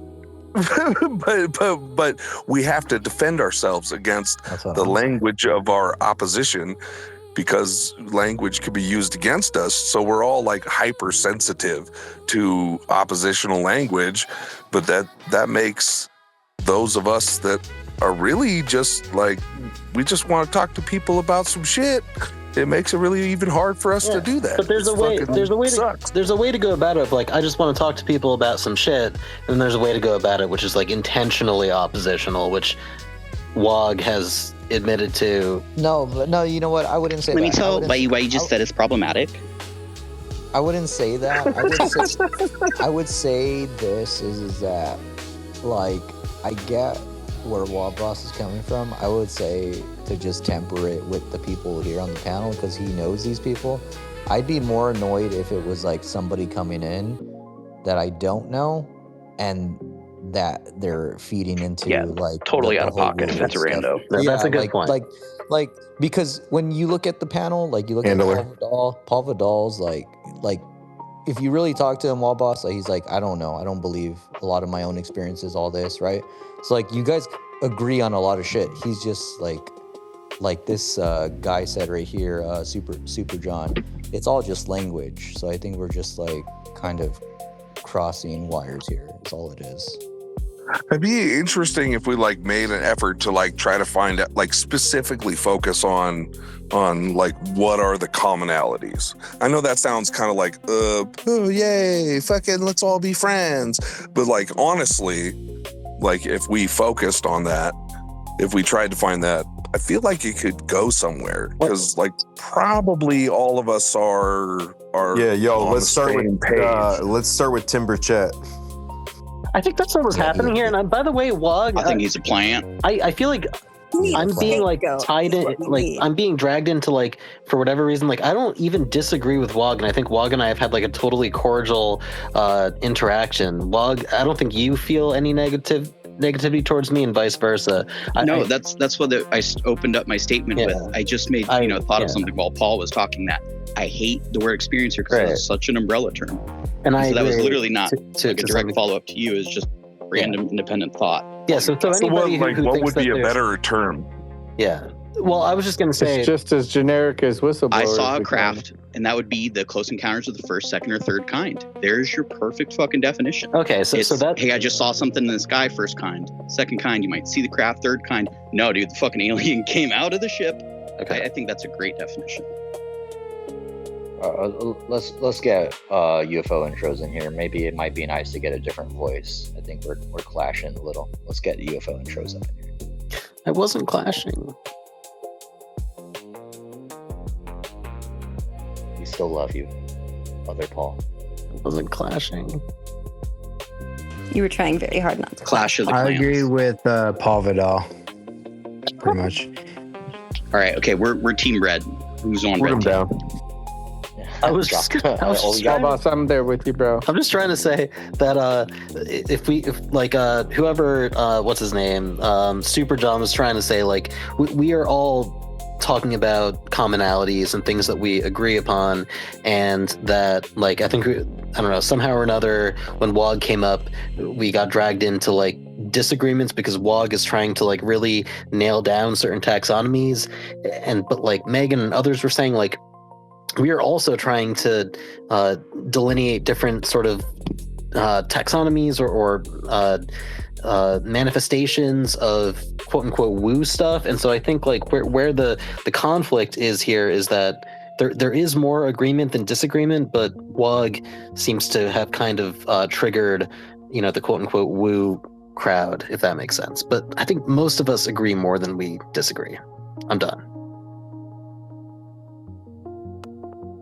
Yeah, I think the problem too might stem from the word woo in, what that would even mean. And to me, like just like Paranormal was talking about, look, there's more credibility into ESP, extrasensory perception, and psi research and parapsychology than there is in the UFO topic. There's a whole field, like I wish the UFO topic would take a lot of stuff of how the field of parapsychology has been built, of like gathering data and like making all this research, and like that's not being done. And but I think if you look at in terms of the woo, if you put an umbrella on the whole thing, whether you look at, we were talking about precognition, telepathy, clairvoyance, like all of that stuff, to me, perfect terms. The research has already been done to establish the phenomenon of like real, okay? And how real it is very subtle. I think when people come in and they're talking about, oh, I got these kind of abilities or whatnot, a lot of it is more subtle than people think. And if you look at the remote viewing that I've been doing, no one's ever got it exactly right. People are very close, and there's been some good submissions, but there's not some like super psychic that's coming in and getting this shit right the whole time. So I think when you look at the psychic phenomenon, there's definitely credibility there. So to generalize it as woo, I don't know. I've always been frustrated in that. There's a big Didn't factor Tiff and Buddy nail it that one time? Oh. Well, Remember there's a big factor that compounds once you get to the point of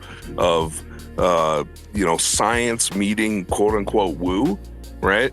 Like after that, you get to a meta factor where there is a intentional effort to discredit anything legitimate, right? So we're in a world that's post all of that, right? Like the first time that science really met against woo was in Mesmer. That's where we get the word mesmerism, because Mesmer was a scientist, and at the time, if you really go look into the history of it and the scientific dialogue that was happening at the time, Mesmer he was kind of the first person to make claims of metaphysical realities against what has essentially been the level of thorough scientific analysis that we have today.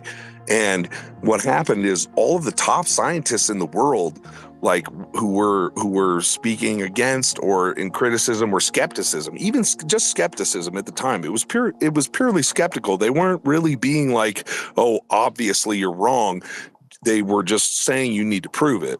Well, if you go look into the work of Mesmer, what happened is they did like purely materialistic scientific tests against Mesmer's claims, and all of the top scientists in the world said, yeah, there's something going on that we can't explain with our material science. And that is essentially where woo met science in the realest way. And ever since then, we've had more than just woo versus science. We've had woo and science plus people who don't give a fuck about truth, who just are trying to discredit things regardless if they can prove or disprove or whatever, right? And that really is, it's really worth looking into, because all of the top scientists of the day were like, yeah, no, like there are studies, they conducted serious studies that they said we can't explain this.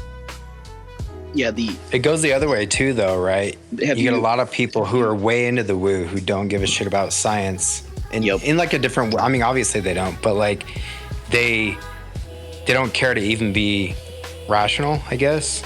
Yeah, and that's a great point. Is, you know, Franz, Mesmer, you know, alchemists back in the day, they were all trying something. So alchemists thought they were literally transmuting one element to the next.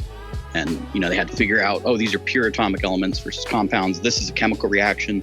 Transmutation of matter, at like actually changing the nucleus, doesn't happen, or it only happens at fusion or, you know, special nuclear reactions where you have decay, stuff like that. They were kind of on to something, but it wasn't going to be hundreds of years until the transmutation of matter was possible. And it's definitely not possible under the conditions they were studying. They were just doing chemistry. So it's that kind of understanding where, oh, you're not going to be able to turn lead into gold, but, you know, could you do things useful with gold and lead, et cetera? That is actually where we got the term hypnotism from. Like, hypnotism was basically the first meta fake explanation for the results of quote unquote mesmerism. So the studies of Mesmer and subsequent studies of his students, right, the results were explained by hypnotism, and then psychology took over to say that they could explain mesmerism because psychologists were getting similar results through what they called hypnotism. And so basically hypnotism it's like a fake version of quote unquote mesmerism.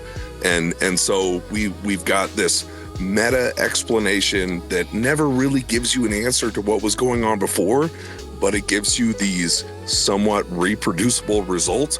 And then that is what sparked this giant thing that across the globe where, oh, hypnotism could be real. And everybody was scared that's like the roots of the Manchurian Candidate, right? Is they were saying like we could trick somebody into doing something and they didn't know they did it, right? And that like the hypnotism was the term that replaced mesmerism because they were able to reproduce similar results as mesmerism and in a way that was explainable by the current psychology of the day. Yeah, this is why language is so important though, right? Because we call it mesmerism based off of Mesmer, but he actually called it animal magnetism. And that's kind of more of a clue to what he thought was going on. And that's why it's very important to why they changed the terms for people coming later.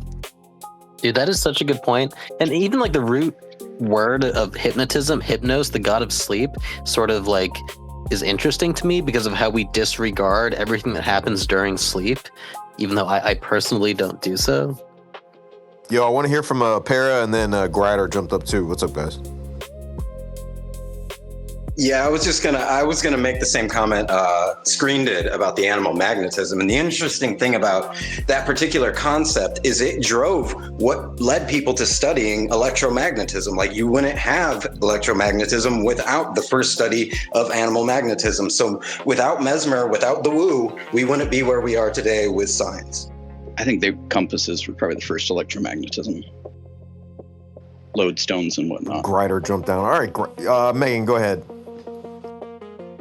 Yeah, I was just gonna ask Wog if he has open-mindedly looked into some of the rigorous parapsychology research, because you've used some examples of I could be eating an apple, or I could say Jesus has 3 tits, and it's that's just kind of shit coding the woo side of it, quote unquote woo side of it, right? It's I ate an apple yesterday, or due to the non-local nature of consciousness, I interacted with some aspect of the quantum field that we have shown affects human brains, and as a result of that, I had an experience, right? And so one of those things is absurd, the other one maybe not so absurd. There's mechanistic underpinnings and a lot of actual hard science backing up some of these things.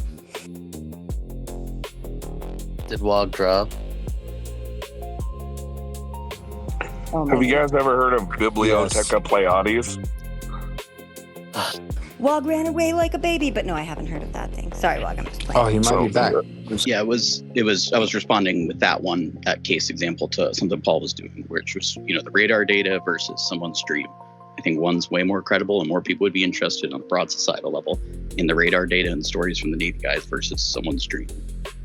Did you hear my question about if you've looked into the actual rigorous parapsychology research? Yes, and when you look at Dean Radin's papers, they're missing the materials and methods section paper that tells you what number counter they're using or effective.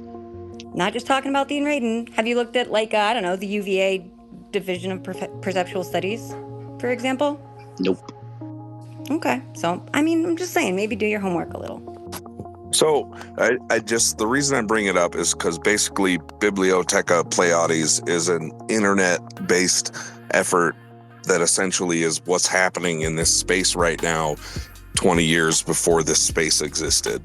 And so it's an online resource where everybody who ever is researched into anything is able to share what they're researching.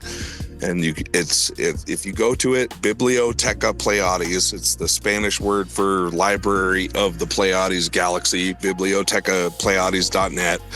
You'll probably find most of, if not everything you've ever heard before, and then more. And it's kind of an infinite resource. So I like to share that with as many people as I can because it's absolutely amazing. I have just bookmarked that, but every time you kept saying bibliotech, I just kept thinking of Idiotech by Radiohead, and I'm like, damn, that was a good song. But I believe it's Super John.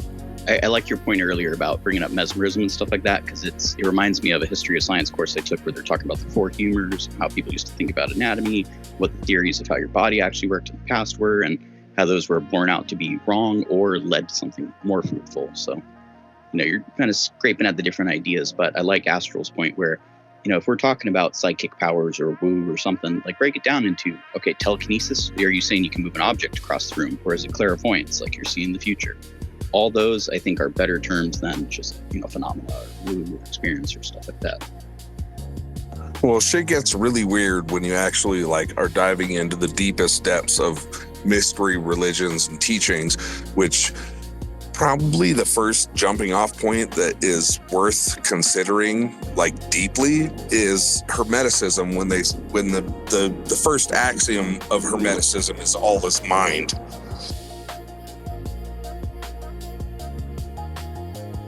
Yeah, it seems to me like the sort of concept that all is mind was the generally accepted perception for a very long time, and then at some point we just became super materialist, at least in the Western world.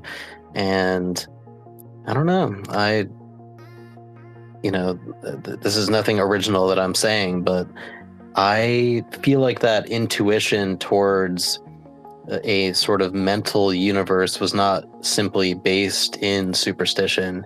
I don't know, that there was some really interesting conversation happening earlier in this space that I don't really have time to get into, but I feel like even a lot of things that what people call spirit could be chalked up to, I don't know, just real. I think that there can be a science of the mind or a science of the mental or spiritual if we really kind of dig into it.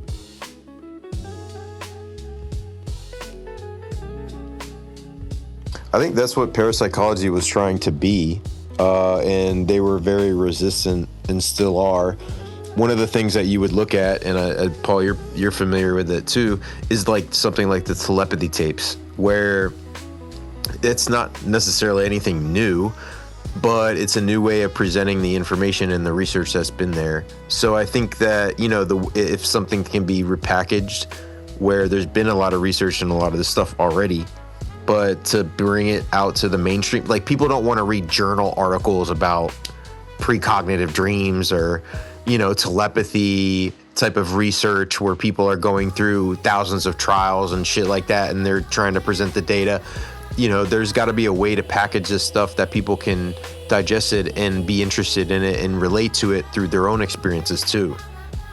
Well, maybe this is actually like a really interesting place, not necessarily to end on, but where I keep arriving at is when it comes to the so-called woo or the paranormal, parapsychological, I constantly vacillate towards, is this stuff meant to eternally exist in the so-called fringe? Is it meant to exist in the periphery of reality in a state which cannot be sort of pinned down in a scientific manner? And I understand that every single, scientific materialist listening is just like completely cringing at this point.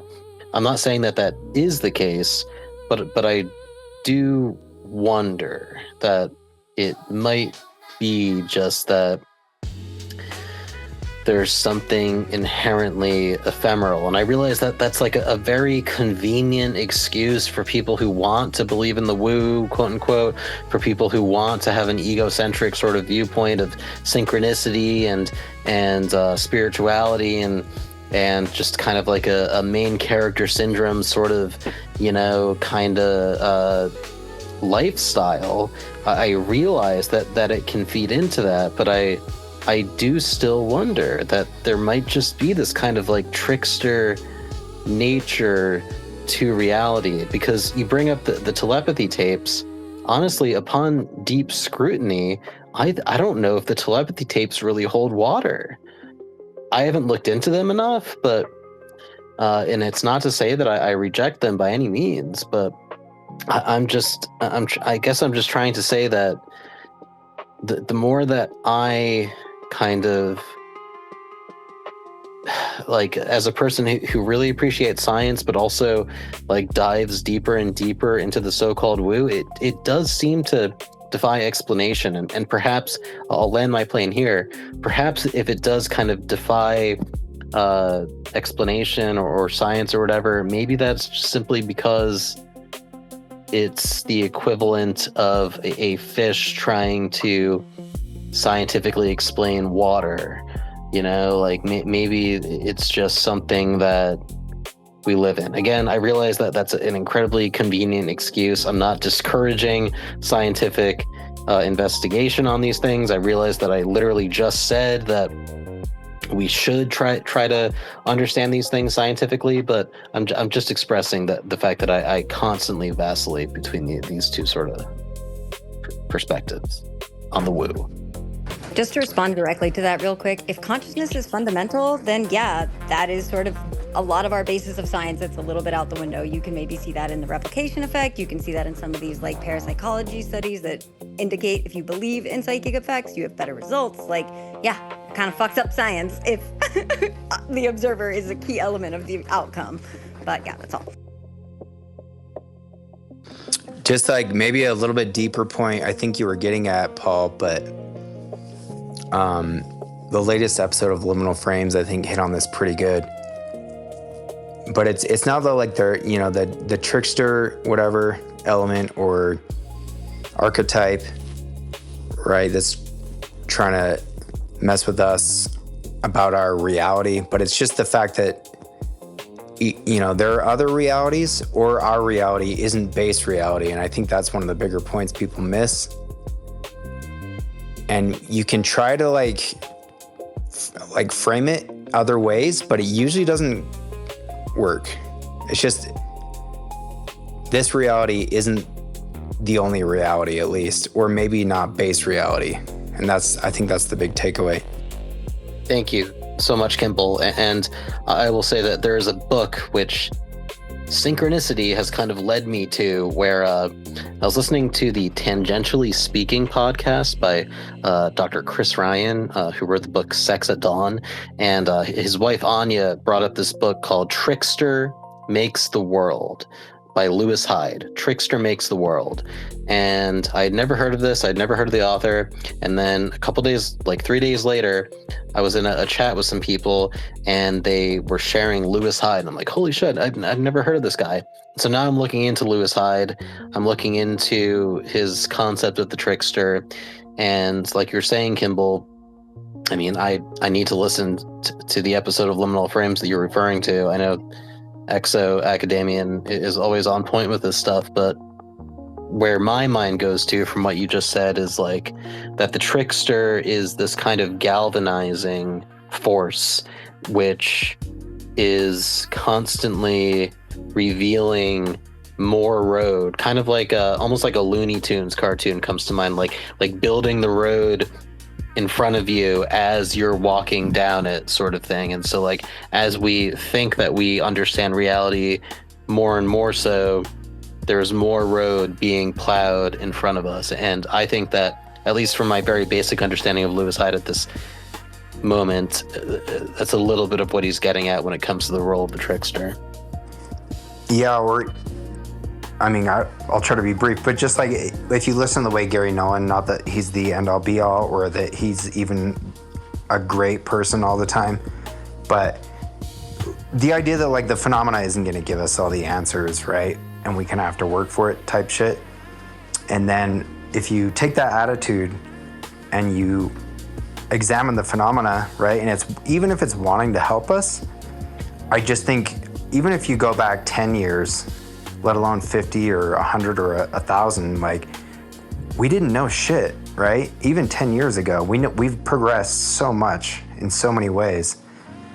And if there was something that was just far more advanced than us, right, and it was trying to help us, it would probably mock our arrogance that we have toward like, you know what I mean? Like we act like we know everything, where really we know what we know, but do we acknowledge what we don't know? We don't. We kind of like proceed as individuals even, and especially as a society, as though like we know everything. We don't. There's so much we don't know. And so I think it comes across like a trickster, but it's really just like, you know, even our own reality we don't understand, but then just breaking out of the mentality that this is the only reality. And I know this is getting super woo here now, but I do think it's a thing. Super woo, bro. Yo, Paranormal, what's up? Jump in. Yeah, I was thinking about something that Wah said earlier, and like about like categorizing experience and kind of like putting it into those like close encounter 1, 2, and 3 categories, right? But I feel like that's you have to base that on like a preconceived idea that there are like a biological species that's visiting this planet in some kind of like technology, right? And like to me, that's a way crazier thing to believe than humans having weird experiences because their brains are in some kind of liminal space or like altered state of consciousness. And I feel like there's way more evidence for the reasons why people have had most of their experiences, whether it's Betty and Barney Hill or any of these other people, with the category of people having these experiences through altered states of consciousness. And if you're going to say that there's evidence for the existence of extraterrestrials, most of that comes from testimony and quote unquote research by people who went and talked to the people who said that they saw these things happen. But for the most part, a lot of those things, like, I mean, even with Roswell, right, there was like a bunch of different versions of Roswell until like somebody like Stanton Friedman comes along, creates like a compilation of it, and then that becomes like the version of Roswell, and then that's now the reason why people believe that these things were real, when in reality there were so many conflicting stories from the beginning that like it just doesn't corroborate at all. So like it really kind of seems like a lot of these things may have been more personal experiences and personal phenomena, which could even be just like hearsay stories, rumors, and like people like getting like hysterical, right? So like I feel like the concept that humans have experiences with this phenomena is in the idea of extraterrestrials is way more preposterous than any of the other concepts that are like to the soup of possibility. Awesome, and I appreciate that point, but we disagree about the probabilities or where we assign like what we think is most probable. One of the expressions that was told when you're taking organic chemistry and you're trying to think of what reaction you'd use to get to this next product is you go for the most common or low level. So it's the saying is that if you hear hoofbeats, think horses, not zebras. And then, in this context, it would be think hoofbeats. If you hear hoofbeats, think horses, then think zebras, then think unicorns, then centaur.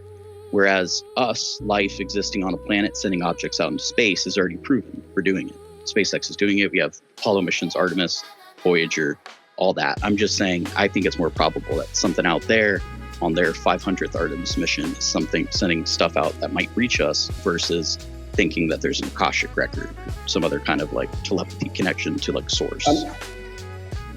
I mean, I'm more probable to think that something like Roswell was a failed missile test that they told everybody was aliens because it's an easier cover story than saying, hey, we almost fucking blew up our own people. Yep, that's legit. But I just think it's more probable that there's extraterrestrial life than there is an Akashic record or anything like that. Has anybody mentioned? We're not talking about an Akashic record. That's once again trivializing what I'm trying to say. No, that's just like you're using like buzzwords. Just pick a different one. Pick a different one that makes sense. It's just I don't believe whatever that mechanism is exists. No, what I'm saying is that humans do. No, I'm not even talking about that. I'm talking about altered states of mind because people have weird chemical reactions in their brain, which make them have experiences that seem like they're in having a connection with a non-human intelligence, or maybe a non-human intelligence's technology or something like that. Oh hell yeah! I'm saying that all the time. Hysteria, hallucinations, like these things are way more common of an explanation for these things than these things are actually extraterrestrial. And so believing these testimonies from all these people that are coming out and saying it, that are connected to the government, connected to intelligence agencies, and connected to the military and the military industrial complex, like it seems like you're, like in my opinion, you're being led down an even crazier rabbit hole than the one that we're all talking about. Yeah, but that would just be, schizophrenic people have a vision of an alien versus guys on different ships in the military saw these things on radar, sent someone out to get it, and someone said they came and picked up the radar data because it was interesting. Schizophrenia is a pathology. You won't answer what I'm saying to you. It's like you won't answer what I'm trying to say. Reframe the question. Like you have to push. No, hold on. You have to push against the idea of paranormal activity. You won't push for the activity or the concept that like this could be a psyop. Like you could be getting tricked. It definitely could be a psyop. In the idea that aliens actually. Yeah, it could be a psyop. I just think that even if this is a psyop, that's more probable than, the extraterrestrials actually existing than all these Navy guys, everything that we're hearing from the government, and all the stories that people have had. Like, I think it's more probable that it's not hysteria. And just about like every single story has to be misinterpreted and some, flipped by the government where it was actually this, but, we're telling them aliens because, it's just at some point, what the fuck did Hater Screen see? What is that TR3B? What did Grider see? That's what I'm talking about. I think whatever that is I've seen plenty of stuff myself, but that doesn't mean anything. Yeah, like if I saw a Foo Fighter, I'd want to know what the fuck that is. And I was in, a calm state, wasn't tripping, wasn't fucking drunk, wasn't high, nothing. Not having a, mental break, nothing. If I just see a fucking silver orb and it just bloop, blinks out of existence, or I see it dart off like a tracer round, I'd shit a brick and be like, that's a fucking UFO. It's a low Earth orbit satellite. Yeah. Within a low information zone, though, like how can you even draw any conclusion at all? You start with hoofbeats and then zebras, centaurs, maybe unicorns. You swap them out. You think in probabilities. What if you're in like the safari in a region where zebras are plentiful? Does that hold? Because this is what I'm saying. Your priors were. That's a perfect edge case. Well, because if you were to hear footsteps here, that would be a human, right? Or maybe like a monkey or something else, like a dog coming down the hallway. But if you're on Zeta Reticuli or some other planet, maybe it's a walking spider crab monkey. And something crazy. That's kind of the point I'm making, right? That you have all of these prior assumptions based on, primarily it seems, your like understanding of mainstream science, right? And that maybe questioning your assumptions, because we have such a tiny, tiny part of like the information that is available to know in the universe, right? And so just having such a high level of certainty as opposed to maybe questioning some of those assumptions that are built on a framework of assumptions and assumptions all the way down is like, a better way to approach this. At least in my mind, you do whatever you want. It seems like most of us here are actually like purely questioning things rather than trying to provide probability answers. Not to say that I actually really agree that we should always be thinking in terms of probabilities. That's just like a sort of like first principles epistemic, framework, but that can easily be skewed towards confirmation bias. And I see less confirmation bias from pretty much everybody here now.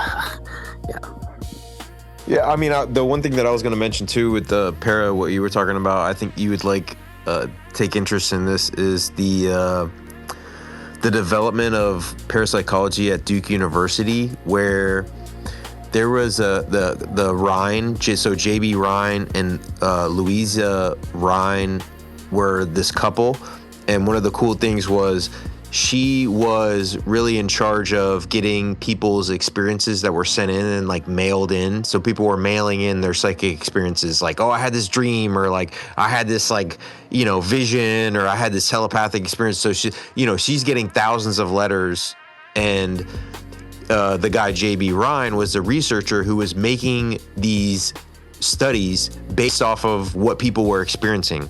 So he's like, oh shit, like people are having dreams, like let's do experiment where we're, testing this stuff out of the dream because all these people are sending in their stuff. So I always thought that was pretty interesting, is there was like two kind of approach where it's like quantitative and qualitative research, or whatever, if you want to get down to it, where it's like people's accounts of the experiences, but then you turn around and you find a way to actually study it.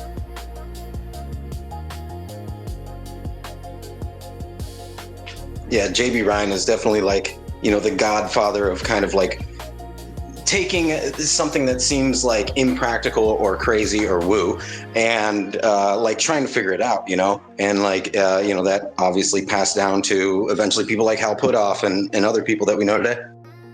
J.B. Ryan? R-H-I-N-E.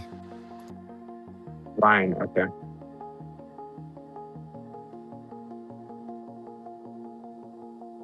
All right, closing it up. Midnight.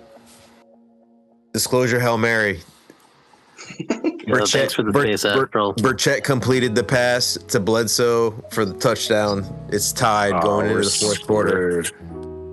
It's the age of Aquarius. Regulus. Baby. The age of Regulus. Thanks for hosting us, guys.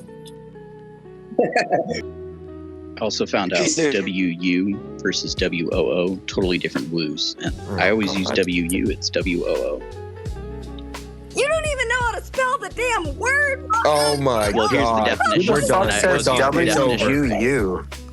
WOO, woo-woo, describes ideas, practices, or beliefs, and practices that lack scientific evidence, often used to dismiss topics like astrology, energy healing, pursuit of science as hocus pocus.